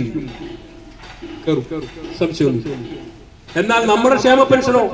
കേന്ദ്രം അതാണ് പറഞ്ഞത്, നിങ്ങൾ ക്ഷേമ പെൻഷൻ എന്ത് ചെയ്യൂ, അക്കൗണ്ട് വഴി കൊടുക്കൂ, ഞങ്ങൾ തരാം. നിങ്ങളുടെ അടുത്ത് തരാൻ പറ്റില്ല. ഒരു വിഹിതം ഞങ്ങൾ തരാം, പക്ഷെ അത് എങ്ങനെ കൊടുക്കാൻ പറ്റില്ല. നിങ്ങളുടെ ഈ കണ്ണൂരിലെ സഹകരണ സംഘം അല്ലെങ്കിൽ ലീഗിന്റെ സഹകരണ സംഘം ഈ സംവിധാനം ഉപയോഗിച്ച് നിങ്ങൾക്ക് തോന്നുന്ന ആളുകൾക്ക് കൊടുക്കുക, മരിച്ചവർക്ക് കൊടുക്കുക. മരിച്ചവരൊക്കെ വന്ന് പെൻഷൻ മേടിച്ച് പോവുകയാണ് നാട്ടില്. ഈ പരിപാടി നടക്കൂല. ഡയറക്റ്റ് ബെനിഫിറ്റ് ആയിട്ട് കൊടുക്കാൻ പറയും. ഇതിന് ഇവർ തയ്യാറായി. അഴിമതിയുടെ കൂത്തരങ്ങായിട്ട് മാറുന്നു. യഥാർത്ഥ ആളുകളിലേക്ക്, അർഹതപ്പെട്ട ആളുകളിലേക്ക് കാര്യങ്ങൾ എത്താതിരിക്കുന്ന ഒരു സാഹചര്യം. അഴിമതിയിൽ മുങ്ങിക്കുളിച്ചു നിൽക്കുന്ന ഒരു സർക്കാർ. എന്നിട്ട് പറയാ ഇപ്പൊ കടമെടുക്കാൻ സമ്മതിച്ചില്ല. കടമെടുക്കാൻ സമ്മതിച്ചില്ല. രാജ്യത്ത് 28 സംസ്ഥാനങ്ങളിലെ കടമെടുക്കുന്നതിന്റെ കാര്യത്തിൽ 2ാമതോ 3ാമതോ നിൽക്കുന്ന ഒരു സർക്കാരാണ് കേരളത്തിലെ സർക്കാർ. നമ്മുടെ നാട്ടിലൊക്കെ ചില ആളുകളുണ്ട്, ചില മക്കളുണ്ട്. അച്ഛന്റെ അടുത്ത് അത്യാവശ്യം നല്ല അച്ഛനും അമ്മയൊക്കെ അധ്വാനിച്ച് മുണ്ട് മുറുക്കി കൊടുത്ത് വളരെ ശ്രദ്ധിച്ച് സാമ്പത്തിക വിനിമയം നടത്തി വലിയ ഭൂമിയും കാര്യങ്ങളൊക്കെ ഉണ്ടാക്കിയിട്ടുണ്ടാവും ചില ആളുകൾ. അവിടെ ഉണ്ടാവും ചില മുടിയനായ പുത്രന്മാര്. ഇവന്മാരുടെ ഡിമാൻഡ് എന്തായിരിക്കും? അച്ഛനോട് എന്ന് പറയും, എനിക്ക് കടം അവിടെ നിന്ന് ലോൺ എടുക്കണം, അതിന് നിങ്ങളുടെ 10% ആധാരം വെക്കണം, ഇപ്പുറത്ത് ഒരേക്കർ വെക്കണം. ഇങ്ങനെ കടമെടുക്കാൻ വേണ്ടിയിട്ട് അച്ഛനെ അമ്മയെ സമ്മർദ്ദം ചെലുത്തുന്ന മക്കളെ നമ്മുടെ നാട്ടിൽ ഗ്രാമപ്രദേശത്തൊക്കെ കണ്ടിട്ടുണ്ട്. ഇവർക്ക് കടമെടുക്കണം. കടമെടുത്തിട്ട് അടിച്ചു പൊളിച്ച് ഗംഭീരമായിട്ട് സുഖിച്ച് അങ്ങനെ നടക്കണം. എന്നതുപോലെയാണ് പിണറായി സർക്കാർ നരേന്ദ്രമോദിയോട് ചെന്ന് പറയുന്നത്, ഞങ്ങൾക്ക് കടമെടുക്കണം, കടമെടുക്കാൻ അനുമതി തരണം. സാധാരണഗതിയിൽ നല്ല ഭരണാധികാരികൾ എന്താ ചെയ്യാ? കടം വീട്ടാനുള്ള പരിപാടിയല്ലേ നോക്കുക. ജനങ്ങൾക്ക് മോഹനസുന്ദര വാഗ്ദാനങ്ങൾ നൽകി അധികാരത്തിൽ വരുന്ന ഗവൺമെന്റുകൾ ജനങ്ങളുടെ മേലുള്ള കടബാധ്യത എങ്ങനെയെങ്കിലും വീട്ടി തീർക്കാനും കടത്തിന്റെ പലിശ കൊടുക്കുന്നത് കുറച്ചു കൊണ്ടുവരാനും അല്ലേ ശ്രമിക്കുക. നേരെ മറിച്ച് കേന്ദ്ര സർക്കാർ കടമെടുക്കാൻ സമ്മതിക്കുന്നില്ല. അപ്പോ അപ്പന്റെ അടുത്ത് നിന്ന് ചോദിക്കുകയാണ്. ഈ രാജ്യത്തിന് ഇപ്പൊ പഴയ മാതിരിയല്ല. മൻമോഹൻ സിംഗിന്റെ അടുത്ത് ചോദിക്കുമ്പോ പണ്ട് ഈ പരിപാടി നടക്കുമായിരുന്നു. മൻമോഹൻ സിംഗിന്റെ അടുത്ത് ചെന്നിട്ട് കടം ചോദിച്ചു കഴിഞ്ഞാല് മൻമോഹൻ സിംഗ് പറയും അതിപ്പോ മേഡത്തിനോട് ചോദിക്കണം എന്ന് പറയും. അപ്പൊ മേഡത്തിന്റെ അടുത്തൊന്ന് പോകും. മേഡം പറയും മകനോട് ചോദിക്കണം എന്ന് പറയും. അപ്പൊ പിന്നെ അവസാന ഉദ്യോഗസ്ഥന്മാർ തീരുമാനമെടുക്കും, കാര്യങ്ങൾ കൊടുക്കും. ഇത് അങ്ങനെയല്ല. ഇതിന് കണക്ക് ചോദിച്ചു. നിങ്ങൾക്ക് തന്നിട്ടുള്ള GSTയുടെ പരിധി കഴിഞ്ഞിരിക്കുന്നു, നിങ്ങൾക്ക് കടമെടുപ്പിന്റെ പരിധി കഴിഞ്ഞിരിക്കുന്നു. അത് മാത്രമല്ല, അപ്പൊ ഏതെങ്കിലും ഈ സഖാക്കൾ കേട്ടിട്ടുണ്ടെങ്കിൽ അവർ ചോദിച്ചു കളയും, അല്ല നിങ്ങളെ കടമെടുക്കുന്നില്ലേ? ആര്? കേന്ദ്ര സർക്കാർ കടമെടുക്കുന്നില്ല, പിന്നെ ഞങ്ങൾക്ക് എന്താ കടം? ശരിയാണ്, കേന്ദ്ര സർക്കാർ ഞങ്ങൾ കടമെടുക്കുന്നുണ്ട്. കേന്ദ്ര സർക്കാർ ബോണ്ടുകൾ, നാഷണൽ ഹൈവേക്ക് ബോണ്ടുകൾ സ്വീകരിക്കുന്നുണ്ട്. നിങ്ങൾ ആരുടെയെങ്കിലും കയ്യിൽ കാരപ്പണക്കാരുടെ പൈസ ഉണ്ടെങ്കിൽ ഹൈവേ ബോണ്ടിൽ കൊണ്ട് പണം. അപ്പൊ നിങ്ങൾക്ക് വേറൊരു ഗുണം കൂടെ കിട്ടും, ടാക്സ് കൊടുക്കണം ആ പണത്തിന്. അത് 10-15 വർഷം കഴിയുമ്പോൾ പലിശ സഹിതം നിങ്ങൾക്ക് കിട്ടും. ആ പണം കൊണ്ട് കേന്ദ്ര സർക്കാർ എന്തുണ്ടാക്കും? റോഡ് ഉണ്ടാക്കും. റോഡ് ഉണ്ടാക്കിയിട്ട് റോഡ് മാത്രം ഉണ്ടാക്കുക, റോഡിന്റെ ഇത്ര കിലോമീറ്ററിൽ ടോൾ ഗേറ്റ് സ്ഥാപിക്കും അല്ലെ, എന്നിട്ട് അതിൽ നിന്ന് ടോൾ പിരിച്ചെടുക്കും. ആ പണം ഉപയോഗിച്ച് ആരുടെ കടം കിട്ടും? ഈ കടമെടുത്തവന്റെ കടം വീട്ടിൽ കൊടുക്കും. കേന്ദ്ര സർക്കാർ കടമെടുക്കുന്നുണ്ടെങ്കിൽ, അത് അടിസ്ഥാന സൗകര്യങ്ങൾക്ക് വേണ്ടി ഉപയോഗിക്കുന്നുണ്ടെങ്കിൽ അത് വരുമാനമുള്ള മേഖലയിലേക്കാണ് ഉപയോഗിക്കുന്നത്. അതിൽ നിന്ന് വരുമാനം ഉണ്ടാവും.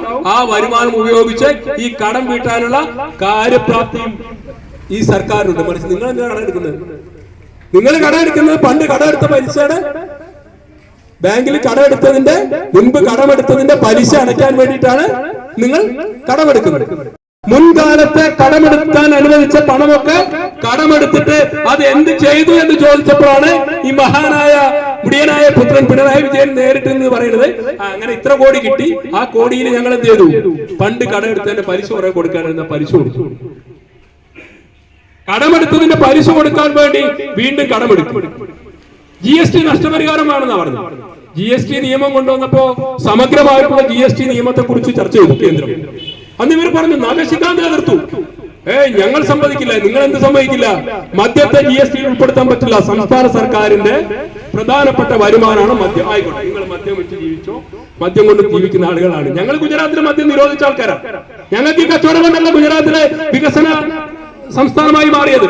മദ്യ കച്ചവടം കൊണ്ടല്ല, മദ്യ നിരോധനം ഏർപ്പെടുത്തിയിട്ടുള്ള സംസ്ഥാനത്തെ വികസന സംസ്ഥാനമാക്കി മാറ്റിയിട്ടാണ് നരേന്ദ്രമോദി ഗുജറാത്തിൽ നിന്ന് ഡൽഹിയിലേക്ക് വരുന്നത്. ആ നരേന്ദ്രമോദിയോടാണ് പിണറായി വിജയനും കൂട്ടനും പറയുന്നത് മദ്യത്തെ GST ഉൾപ്പെടുത്താൻ പറ്റില്ല, ഞങ്ങളുടെ വരുമാനം. ശരി, പെട്രോളിയം ഡീസലിനും GST ഉൾപ്പെടുത്താൻ പറ്റത്തില്ല, സംസ്ഥാന സർക്കാരിന്റെ പണം മുഴുവൻ ഇല്ലാതാകും, അതുകൊണ്ട് ഞങ്ങൾക്ക് ആ പ്രയാസമാണ് വേണ്ട.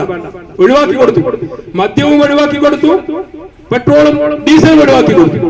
എന്നിട്ട് പറഞ്ഞു ഞങ്ങളുടെ വരുമാനം പോയാലോ, ഞങ്ങൾക്ക് വേണ്ടമാതിരി കിട്ടിയില്ലെങ്കിലോ, എന്നാ ഒരു കാര്യം ചെയ്യാം, ഒരു 5 വർഷത്തേക്ക് GST നമുക്ക് നോക്കാം. 14% താഴെയാണ് 5 വർഷക്കാലത്തേക്ക് നിങ്ങളുടെ GST വരുമാനമെങ്കിൽ ആ നഷ്ടം വരുന്ന തുക ആര് തരാം? കേന്ദ്ര സർക്കാർ തരാമെന്ന് പറഞ്ഞു. അത്രയും കാലം നഷ്ടപരിഹാരമായിട്ട് കൊടുക്കും ചെയ്തു. ഈ പഹയന്മാര് പിരിക്കണ്ടേ? ഈ പഹയന്മാര്, നിങ്ങള് GSTയുടെ വണ്ടി ഇതിനെങ്ങാനും പോണത് ആരെങ്കിലും കണ്ടിട്ടുണ്ടോ? GST എന്ന് ബോർഡ് വെച്ച വണ്ടി, ടാക്സ് കളക്ഷന് കാറപ്പുറംകാർ ആരെങ്കിലും ഇന്നേവരെ കണ്ടിട്ടുണ്ടോ? GST ഇടക്കരയിൽ കാണാറുണ്ടോ നിങ്ങൾ ആരെങ്കിലും? പോലീസ് വഴിയിൽ ബൈക്കുകാരെ ഓട്ടോറിക്ഷക്കാരെ കൈ കാണിച്ച് നിർത്തി പൈസ പിരിക്കുന്നുണ്ടോ? നമ്മളെല്ലാവരും കാണും. പോലീസുകാര് ഓരോ 3 കിലോമീറ്ററിനും ഇടയില് ആളുകളെ തടഞ്ഞു നിർത്തി ഹെൽമെറ്റ് ഇല്ലെന്നും ലൈസൻസ് ഇല്ലെന്നും അതും ഇതും പറഞ്ഞ് പണം പിരിക്കുന്നത് നമ്മൾ കണ്ടിട്ടുണ്ട്. പക്ഷെ നമ്മളാരും കേരളത്തിൽ കൃത്യമായിട്ടുള്ള GST വാഹനം, സംസ്ഥാന GST ഗവൺമെന്റിന്റെ ബോർഡ് വെച്ച വാഹനം റോഡിലിറങ്ങി നിന്നുകൊണ്ട് ചരക്ക് വാഹനങ്ങളെ പരിശോധിച്ച് കൃത്യമായിട്ട് GST അടയ്ക്കുന്നുണ്ടോ, GSTയുടെ പേപ്പർ പരിശോധിക്കുന്ന കാഴ്ച നമ്മളാരും കണ്ടിട്ടില്ല. എന്താ കാണാത്തത്? തോമസ് ഐസക് പറഞ്ഞു എന്തിനാ നമ്മൾ GST പിരിക്കുന്നത്, നഷ്ടപരിഹാരം ആര് തരുമല്ലോ, കേന്ദ്രം തരുമല്ലോ. അതിനിടയ്ക്ക് ആ പഹയന്മാരും കാര്യം കേന്ദ്രത്തിന്റെ പൈസ ഇല്ലെന്നോ, അത് നോട്ടടിച്ചിറക്കിയാ പോരെ. GST മര്യാദയ്ക്ക് പിരിച്ചെടുത്തില്ല. GST പിരിച്ചെടുക്കാതെ എങ്ങനെയാണ് ഈ ഗവൺമെന്റിന് മുന്നോട്ട് പോകാൻ പറ്റും? ആകെയുള്ള ധാതു കരിമണന് പിണറായി വിജയനും മകളും മറ്റവരും കൂടെ കൂടി വീതം വെച്ച് കൊണ്ടുപോയി. ആകെ കടക്കണിയിൽ അമർന്നു പോയ ഒരു സംസ്ഥാനം. ഈ സംസ്ഥാനത്തെ ജനങ്ങൾ നിരവധിയായിട്ടുള്ള പ്രശ്നങ്ങൾ നേരിടുകയാണ്. കർഷകരെ നോക്കൂ, കർഷകരുടെ ഏറ്റവും വലിയ പ്രശ്നം നിങ്ങൾ ലോകത്തിൽ എവിടെയെങ്കിലും കേട്ടിട്ടുണ്ട്?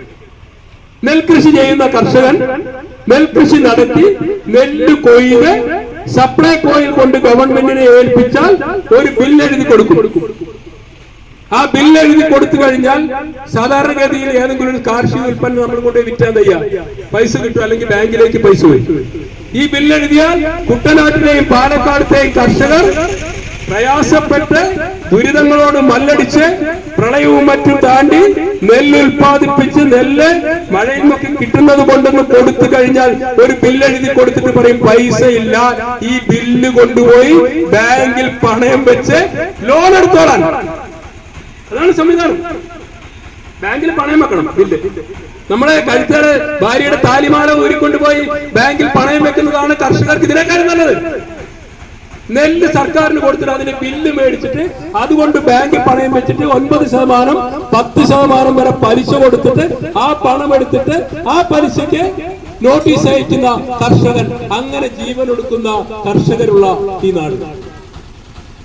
ഇത്രയും പ്രയാസകരമായ ദുരിതങ്ങളായിട്ടുള്ള സാഹചര്യത്തിലേക്ക് ഈ സംസ്ഥാനത്തെ തള്ളിവിടുകയും ജനങ്ങളുടെ നിത്യോപയോഗ സാധനങ്ങൾക്ക് മുഴുവനായി വില വർദ്ധിപ്പിക്കുകയും ചെയ്യുന്ന ഒരു ഗവൺമെന്റ്. ഈ ഗവൺമെന്റിനെതിരെയുള്ള പ്രതിഷേധം കേരളത്തിൽ എല്ലായിടത്തും അലയടിക്കുന്നു. ഇതുകൊണ്ടാണ് ഈ പ്രശ്നം. അപ്പൊ ചോദിക്കും, നിങ്ങൾ ഈ അരിയൊക്കെ വിതരണം ചെയ്യുന്നില്ലേ? പൊതുമാർക്കറ്റിൽ നമുക്ക് 45-50 രൂപയ്ക്കൊക്കെയാണ് കിട്ടുന്നത് അരി. എന്തായാലും കോവിഡ് കാലം മുതൽ ഇങ്ങോട്ട് 80 കോടിയിലധികം വരുന്ന പാവങ്ങളായിട്ടുള്ള ആളുകൾക്ക് 5 കിലോ അരി വീതം മോദി സർക്കാർ സൗജന്യമായി കൊടുക്കുന്നത് കൊണ്ട് ആളുകൾ കഞ്ഞി കുടിച്ചു പോകുന്നു എന്നുള്ള ഗതികളാണ്. ഈ രാജ്യത്ത് ധാന്യ സംഭരണ കേന്ദ്രങ്ങൾ എല്ലായിടത്തും ഉണ്ട്. നമ്മുടെ തൊട്ടടുത്ത് അങ്ങാടിപ്പുറത്ത് ഫുഡ് കോർപ്പറേഷൻ ഓഫ് ഇന്ത്യയുടെ ഭക്ഷ്യധാന്യ സംഭരണ കേന്ദ്രമുണ്ട്. അവിടെ നിന്ന് 18 രൂപയ്ക്കാണ് അരി കൊടുക്കുന്നത്. 18 രൂപയ്ക്കാണ് നല്ല അരി FCI ഗോഡൌണിൽ നിന്ന് സംസ്ഥാന സർക്കാരിന് കൈമാറുന്നത്. ആ സാധനം വിതരണം ചെയ്തിട്ട് റേഷൻ കടക്കാർക്ക് കമ്മീഷൻ കൊടുക്കാൻ ഇവർക്ക് സാധിക്കുന്നില്ല. സ്കൂളിലെ പ്രധാന അധ്യാപകരൊക്കെ അവരുടെ ശമ്പളവും പലിശയും ലോൺ എടുത്തിട്ടാണ് കുട്ടികൾക്ക് നമ്മുടെ നാട്ടില് കഞ്ഞി വെച്ച് കൊടുക്കുന്നത്. നമ്മുടെ കുട്ടികള് സ്കൂളിൽ പഠിക്കുന്ന ആളുകൾക്ക് അറിയാം, സ്കൂളിൽ പോയി കഴിഞ്ഞാൽ HM ആവേണ്ട എന്നാണ് പറയുന്നത്. ഹെഡ് മാസ്റ്റർ ആവാൻ അധ്യാപകർ തയ്യാറാവുന്നില്ല. ഹെഡ് മാസ്റ്റർക്ക് ശമ്പളമല്ല. ഹെഡ് മാസ്റ്ററുടെ വീട്ടില് അരി മേടിക്കണമെങ്കിൽ അടുത്ത ഏതെങ്കിലും സൂപ്പർ മാർക്കറ്റ് അവർക്ക് ഈ BPL-ന്റെ അരി കിട്ടൂല. അവരുടെ ശമ്പളം മുഴുവൻ അവര് കുട്ടികൾക്ക് അരി മേടിച്ചതിന്റെയും പച്ചക്കറി മേടിച്ചതിന്റെയും പണം കൊടുക്കാൻ പറ്റും. ഹാർട്ട് പേഷ്യന്റ് ആയിട്ട് ആശുപത്രിയിൽ കിടക്കുന്ന സമയത്ത് പലചരക്ക് കടയിലെ കച്ചവടക്കാരൻ വിളിച്ചു, സാറേ പൈസ വേണം. മൂന്നാമത്തെ ദിവസം അദ്ദേഹം പള്ളിക്കുത്തി സ്കൂളിൽ ആശുപത്രിയിൽ കിടക്കുന്ന സമയത്ത് പലചരക്ക് കച്ചവടക്കാരൻ 2-3 പ്രാവശ്യം വിളിച്ചു. ആശുപത്രിയിൽ നിന്ന് ഡിസ്ചാർജ് വന്ന സമയത്ത് ആ മനുഷ്യൻ ഒരു വെള്ള പേപ്പറിൽ തന്റെ VRS എടുക്കാനുള്ള അപേക്ഷാ ഫോം നിലമ്പൂര് എഡ്യൂക്കേഷൻ ഓഫീസർക്ക് കൊണ്ടു കൊടുത്തിട്ടുണ്ട്. പിന്നീട് അദ്ദേഹം സ്കൂളിലേക്ക് കാലുകുത്തിയിട്ടില്ല. തിരിച്ചു വരുന്ന സമയത്ത് ഒരു കത്തെഴുതി കൊടുത്ത് VRS എടുത്ത് അദ്ദേഹം പിന്നെ സ്കൂളിലേക്ക് പോയിട്ടുണ്ട്. എനിക്ക് വയ്യാറി, എനിക്കല്ലേ തന്നെ ഹൃദ്രോഗം വന്നത് ഈ കുട്ടികളെ ഭക്ഷണവുമായി ബന്ധപ്പെട്ട വിഷയങ്ങളും ആ ടെൻഷനും കൊണ്ടാണ്. അവിടെ ഇരിക്കുന്ന സമയത്താണ് ഞാൻ കടമട, എന്റെ ഭാര്യയ്ക്ക് ജോലിയില്ല, എന്റെ 2 കുട്ടികൾ പഠിക്കുകയാണ്. ആ സമയത്താണ് നാട്ടിലുള്ള കുട്ടികൾക്ക് മുഴുവൻ ചോറും ഇതും കൊടുക്കേണ്ട ചുമതല കൂടി എനിക്ക് ഏറ്റെടുക്കാൻ വയ്യ, ഞാൻ ഇതൊന്ന് രാജിവെക്കുന്നു എന്ന് പറഞ്ഞ് വിദ്യാഭ്യാസ ഓഫീസർക്ക് ആ പണം കൂടി കൊടുക്കാനുണ്ട്. ഞാൻ നേരത്തെ പറഞ്ഞ 4250 കോടിയിൽ സ്കൂളിലെ കുട്ടികൾക്ക് അരിയും മറ്റ് ഇതും കൊടുത്തതിന്റെ ഭക്ഷ്യധാന്യങ്ങൾ, അതുപോലെ തന്നെ കറി വെക്കാനുള്ള പച്ചക്കറി വാങ്ങിയതിന്റെ അടക്കം പൈസയുണ്ട്. ഇതുവരെ അടക്കം കിട്ടാനുണ്ട്. എന്നിട്ടാണ് ഇവർ പറഞ്ഞത് സ്കൂളുകളൊക്കെ അത്യാധുനിക സ്കൂളുകളായെന്ന്. എന്താണ് അത്യാധുനിക സ്കൂളായെന്ന് വെച്ചാൽ മൂത്തേടത്ത് പോയി കഴിഞ്ഞാല് നമ്മൾ മൂത്തേടത്ത് നിന്നാണല്ലോ സംസാരിക്കുന്നത്. സഖാക്കളൊക്കെ പറയും സ്കൂളൊക്കെ കേരളത്തിൽ വലിയ സംവിധാനമായി.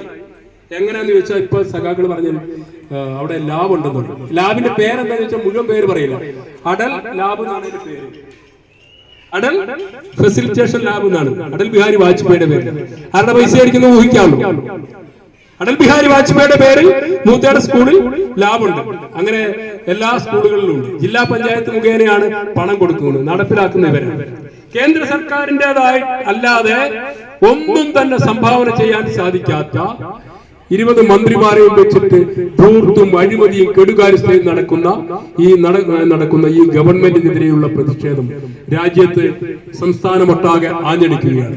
തീർച്ചയായിട്ടും ജനങ്ങൾ ഒരു പോളിംഗ് ജനവിധി എഴുതാൻ പോകുമ്പോൾ നിങ്ങൾക്കെതിരായിരിക്കും ജനങ്ങളുടെ വിധി. ഈ സാധാരണക്കാർക്ക് വേണ്ട ഭക്ഷ്യധാന്യങ്ങളുടെ ആവശ്യമായിട്ടുള്ള ഭക്ഷ്യധാന്യങ്ങൾ സപ്ലൈകോ വഴി വിതരണം ചെയ്യാനുള്ള സംവിധാനം ഒരുക്കി കൊടുക്കണമെന്നും ന്യായവിലയ്ക്ക് 40 കോടിയോളം വരുന്ന ഈ സാധാരണക്കാരെ 40 ലക്ഷത്തോളം വരുന്ന ഈ സാധാരണക്കാർക്ക് ഭക്ഷ്യധാന്യം എത്തിച്ചു കൊടുക്കാനുള്ള ഒരു സംവിധാനം ഒരുക്കണമെന്നും ആവശ്യപ്പെട്ടുകൊണ്ട് ഭാരതീയ ജനതാ പാർട്ടിയുടെ മൂത്തേടം പഞ്ചായത്ത് കമ്മിറ്റി നടത്തുന്ന ഈ സായാഹ്ന ധർണ ഔപചാരികമായി ഉദ്ഘാടനം ചെയ്തുകൊണ്ട് ഞാൻ എന്റെ വാക്കുകൾ ഉപസംഹരിക്കുന്നു. വന്ദേ മാതരം.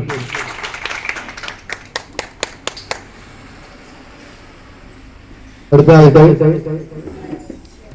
മുഖ്യ പ്രഭാഷണം നടത്തുന്നതിന് വേണ്ടി എടക്കര മണ്ഡലം പ്രസിഡന്റ് ശ്രീ സുധി ഉത്തരേഷ്.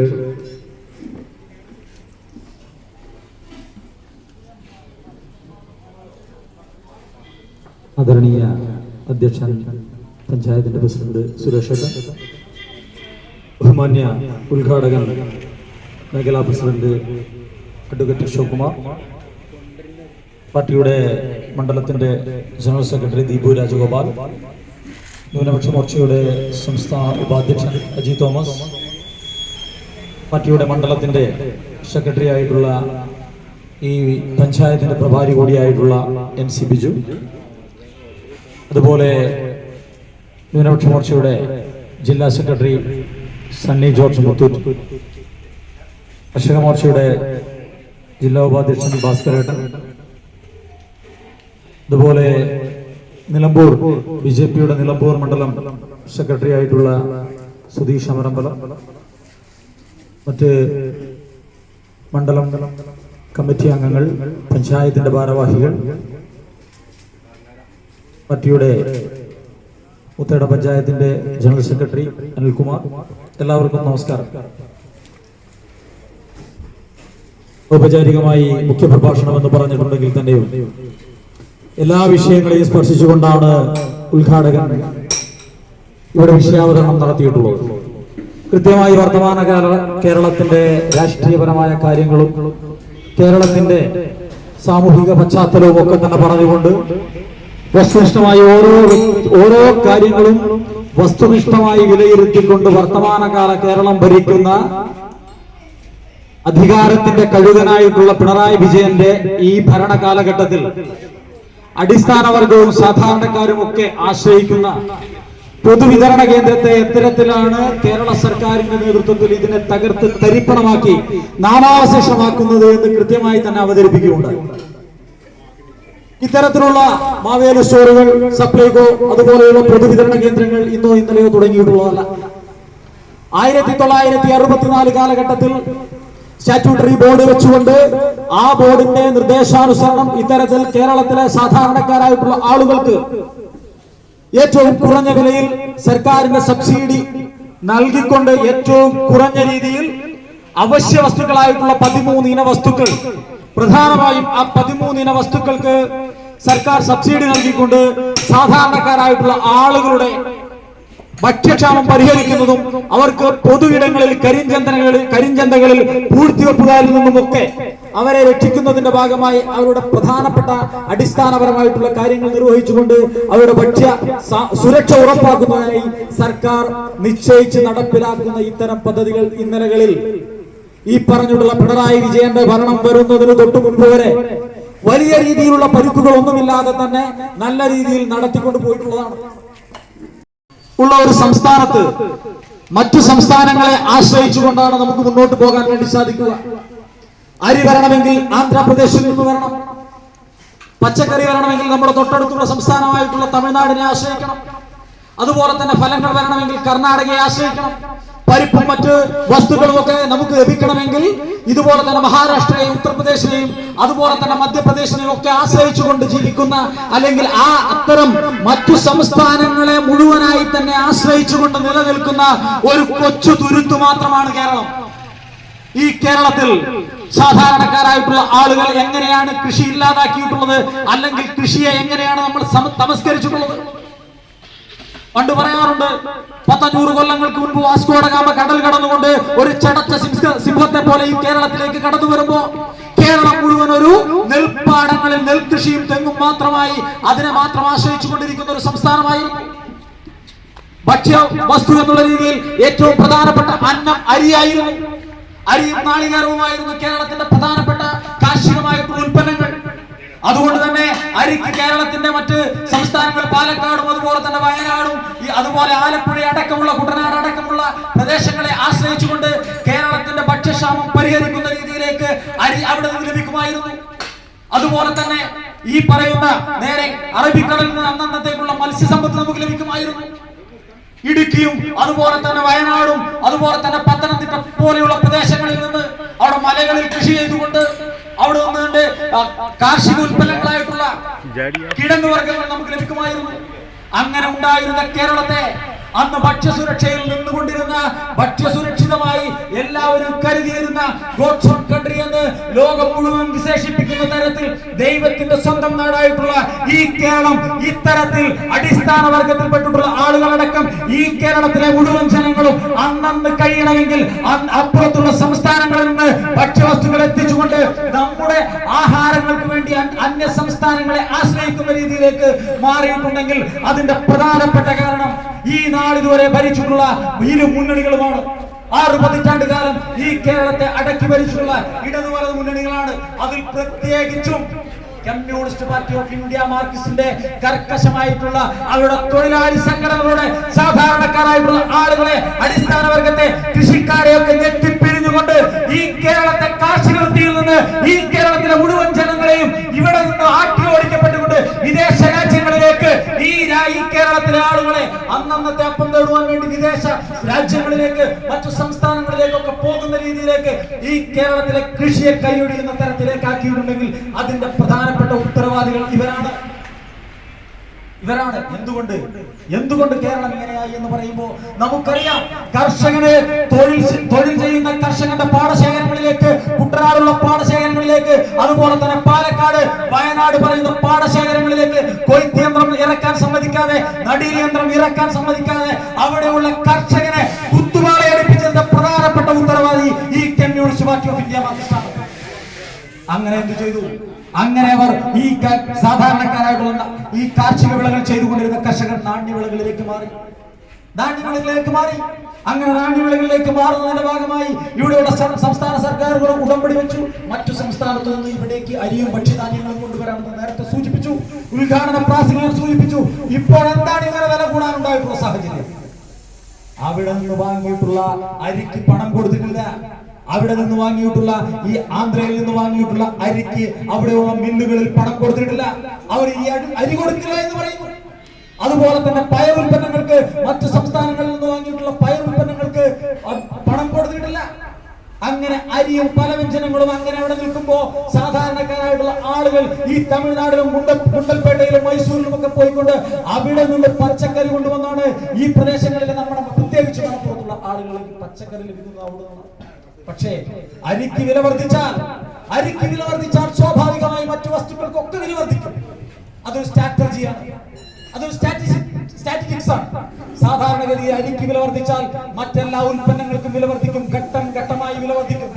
അങ്ങനെ ഈ സാധാരണക്കാരായിട്ടുള്ള ആളുകൾക്ക് ഇവിടെ കേരളത്തിൽ ജീവിക്കാൻ സാധിക്കാത്ത ഒരവസ്ഥയിലേക്ക് ഈ കേരളത്തെ നാളിതുവരെ 6 പതിറ്റാണ്ട് കാലം മാറി ഭരിച്ചിട്ടുള്ള ഇടതും വലതും മുന്നണികൾ ഇത്തരത്തിൽ ഈ കേരളത്തെ നശിപ്പിച്ചു നാറാണക്കല്ലാക്കി.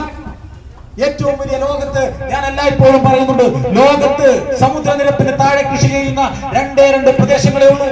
ഒന്ന് നെതർലൻഡാണ്, ഒന്ന് കുട്ടനാടാണ്. ആ കുട്ടനാടൻ നെൽകൃഷിയെ മുഴുവൻ കർഷകരും നെൽകൃഷിയെ കൈയൊഴിഞ്ഞിരിക്കുന്നു. നെൽകൃഷി നടത്തിയിരുന്ന കർഷകരുടെ പാടശേഖരങ്ങളിലേക്ക് അവിടെ തൊഴിലാളികളെ കിട്ടാത്തതിന്റെ ഭാഗമായി യന്ത്രങ്ങൾ ഇറക്കാൻ വേണ്ടി ശ്രമിച്ചപ്പോൾ ആ നെൽകൃഷിക്ക് അനുയോജ്യമായിട്ടുള്ള യന്ത്രങ്ങൾ ഇറക്കാൻ സമ്മതിക്കാതെ, കൊയ്ത്തന്ത്രം ഇറക്കാൻ സമ്മതിക്കാതെ, നടീലന്ത്രം ഇറക്കാൻ സമ്മതിക്കാതെ, മെതിയന്ത്രം ഇറക്കാൻ സമ്മതിക്കാതെ സാധാരണക്കാരായിട്ടുള്ള കുട്ടനാട്ടിലെ തൊഴിലാളികൾ നെൽകൃഷി നടത്തുന്ന ആളുകളെ ഇനി നെൽകൃഷി നടത്തില്ല എന്ന് ശപഥമെടുപ്പിക്കുന്ന രീതിയിലേക്ക് അവരെ ബുദ്ധിമുട്ടിച്ചുകൊണ്ട് ഈ സർക്കാർ അവിടെയുള്ള കർഷകരെ ആത്മഹത്യയുടെ വക്കിലേക്ക് നയിച്ചു. എന്നിട്ട് അവർ കൃഷി നടത്തിയിരുന്ന ആ കോൽനിലങ്ങൾ പണ്ട് കാലത്ത് മുരിക്കൻ ജോസഫ് എന്ന് പറയുന്ന മഹാനായിട്ടുള്ള മനുഷ്യൻ കായലിൽ നിന്നും കുത്തി പാടശേഖരങ്ങൾ സൃഷ്ടിച്ചിട്ടുള്ള ആ നിലങ്ങളിലേക്ക് ഭൂമാഫിയെ ഒരു മാരിജനെ പോലെ വിട്ട് അവിടെ ടൂറിസം മേഖല എന്ന് ഉദ്ഘോഷിച്ചുകൊണ്ട് ഭൂമാഫിയകളെ വിട്ടുകൊണ്ട് ഈ നെൽകൃഷിപ്പാടങ്ങൾ കയ്യേറി അവിടെ ഈ പറയുന്ന ടൂറിസ്റ്റ് മാഫിയകൾക്ക് ആ നെൽപാടങ്ങൾ കയ്യേറാനുള്ള ഒത്താശ ചെയ്തത്. അങ്ങനെയാണ് ഈ കേരളം ഇത്തരത്തിൽ വലിയ രീതിയിലേക്ക് കാർഷികമായി അരി ലഭിക്കാത്ത ഒരു രീതിയിലേക്ക്, കാർഷികമായി കേരളം മുന്നോട്ട് പോകാത്ത ഒരു രീതിയിലേക്ക് ഈ കേരളം മാറിയിട്ടുള്ളത്.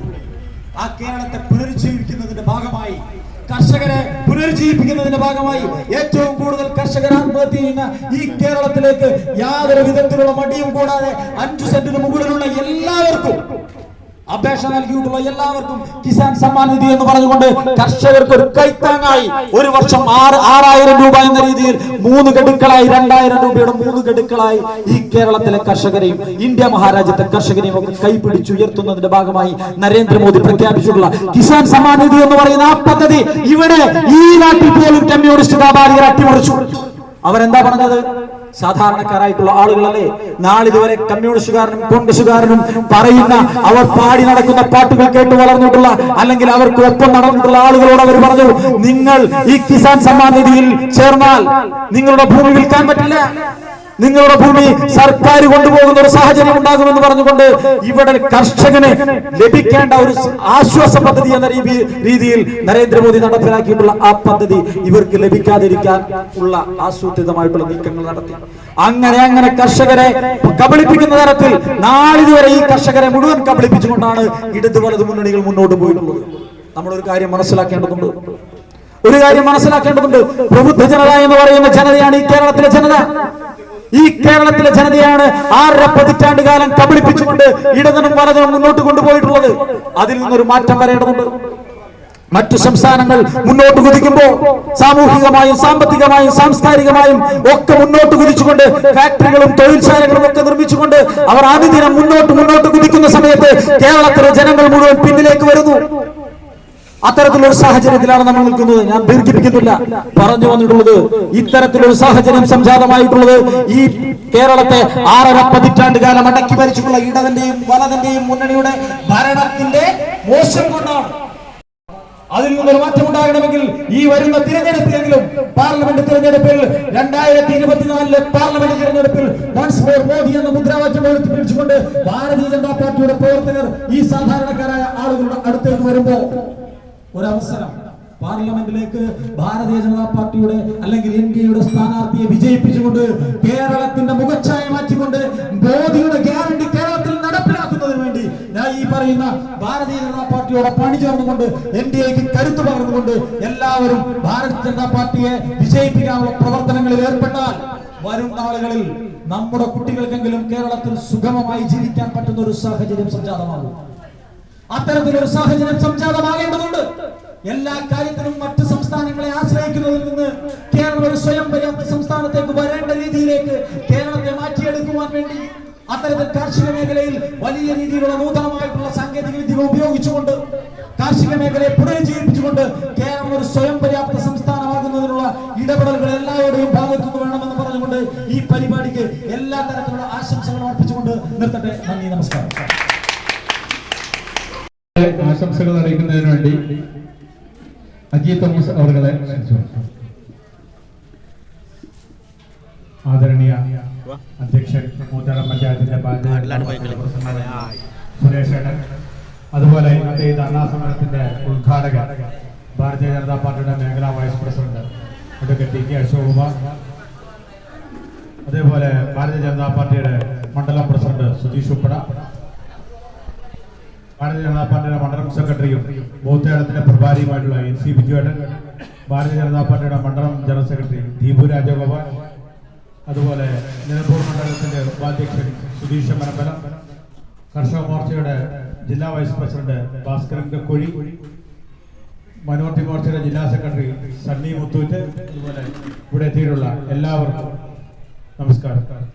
ഇന്ന് നമ്മൾ ഈ മാവേലി സ്റ്റോറിന് മുന്നിൽ ഒരു ധർണ നടത്താനുണ്ടായിരുന്ന സാഹചര്യം, നമുക്കറിയാം സാധാരണഗതിയിൽ മാവേലി സ്റ്റോറിൽ വരുന്ന സാധനങ്ങൾ ഇപ്പോൾ കഴിഞ്ഞ ദിവസം പെട്ടെന്ന് സാധാരണഗതിയിൽ ഈ അഗ്നിപർവ്വത സ്ഫോടനവും അതുപോലെ ഭൂകമ്പവും ഒക്കെ ഉണ്ടാകുന്ന മാതിരി പെട്ടെന്നാണ് മാവേലി സ്റ്റോറിലെ സാധനങ്ങളുടെ വില പെട്ടെന്നൊരു വർധനവ്, ഇരട്ടി ആയിട്ട് വർദ്ധിക്കും. നിലവിലുള്ളതിനേക്കാൾ ഇരട്ടി വരെ വർദ്ധിപ്പിച്ച സാധനങ്ങളുടെ ലിസ്റ്റ് നോക്കിയാൽ നമുക്ക് മനസ്സിലാവും. ഇതൊക്കെ തന്നെ സാധാരണക്കാരായ ഈ നാട്ടിലെ ജനങ്ങൾ അവര്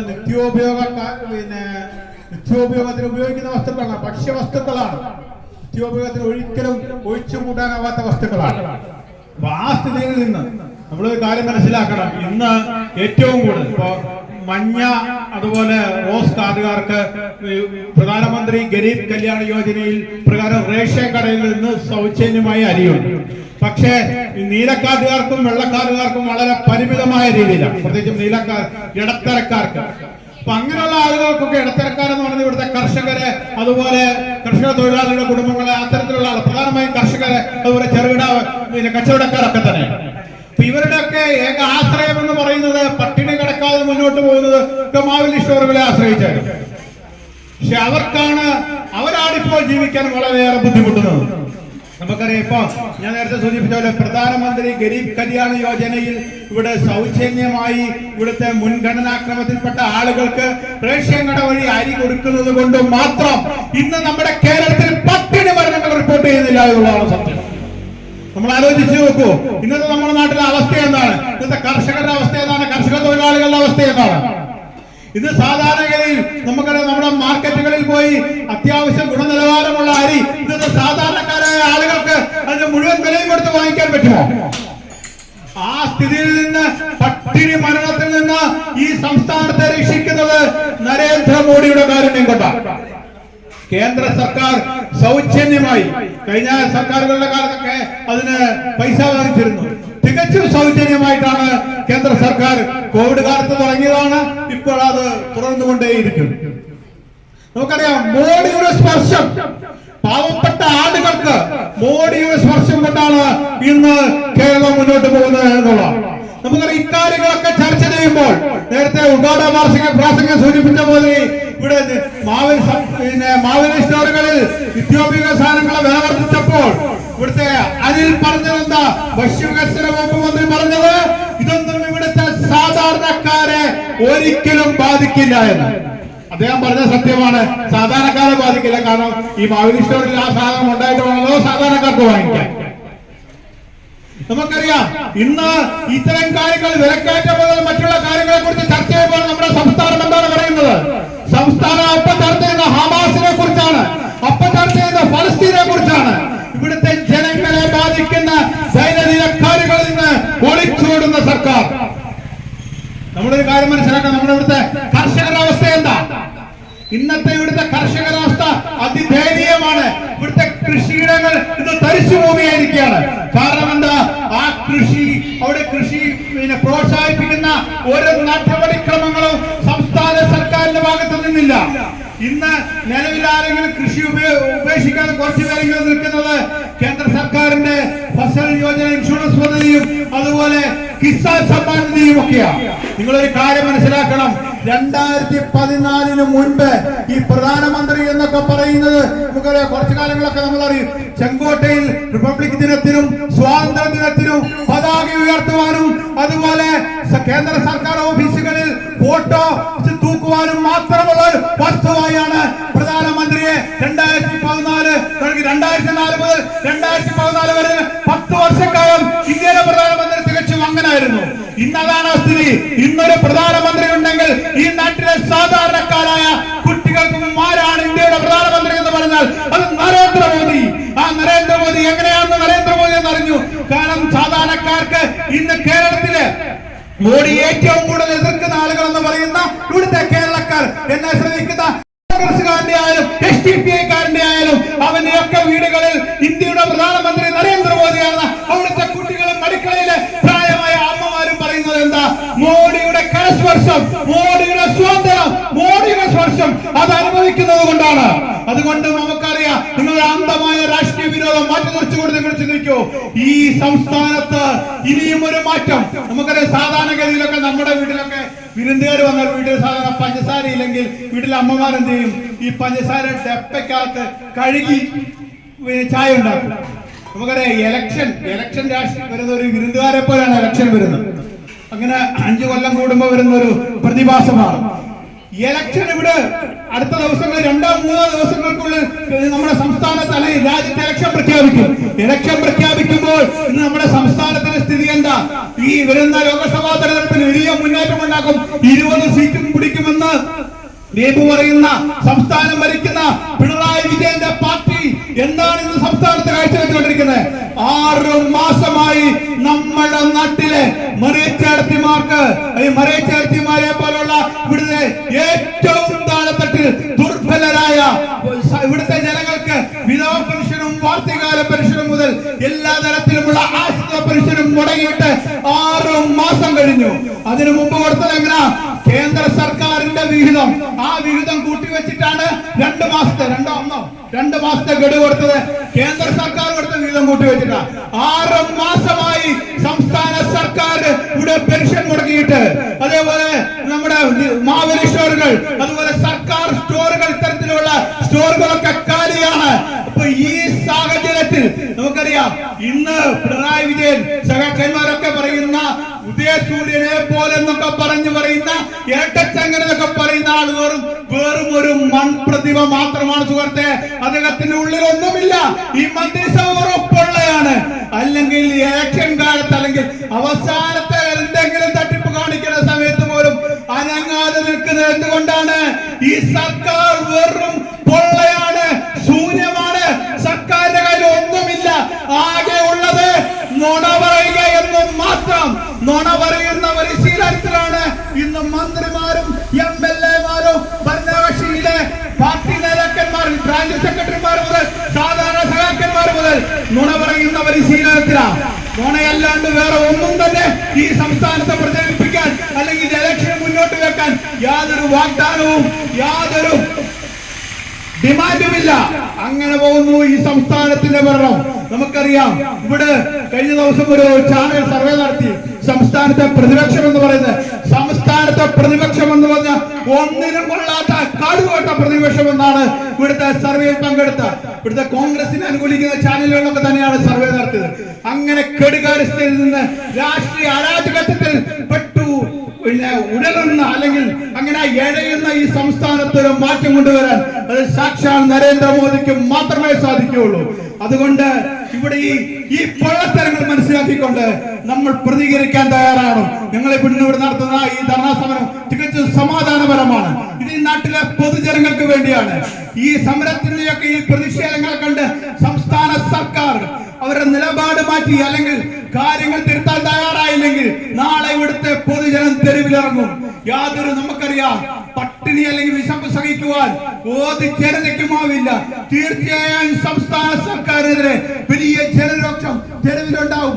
ആ പൊതുജനങ്ങളുടെ ജനരോക്ഷത്തിന് ഭാരതീയ ജനതാ പാർട്ടി നേതൃത്വം നൽകും എന്ന് മാത്രം പറഞ്ഞുകൊണ്ട് ഈ ഭാരതീയ ജനതാ പാർട്ടി മൂത്തേടം പഞ്ചായത്ത് കമ്മിറ്റി സംഘടിപ്പിച്ചിട്ടുള്ള ഈ ധർണാ സമരത്തിന് ആശംസ അർപ്പിച്ചു നിർത്തുന്നു. നന്ദി, നമസ്കാരം.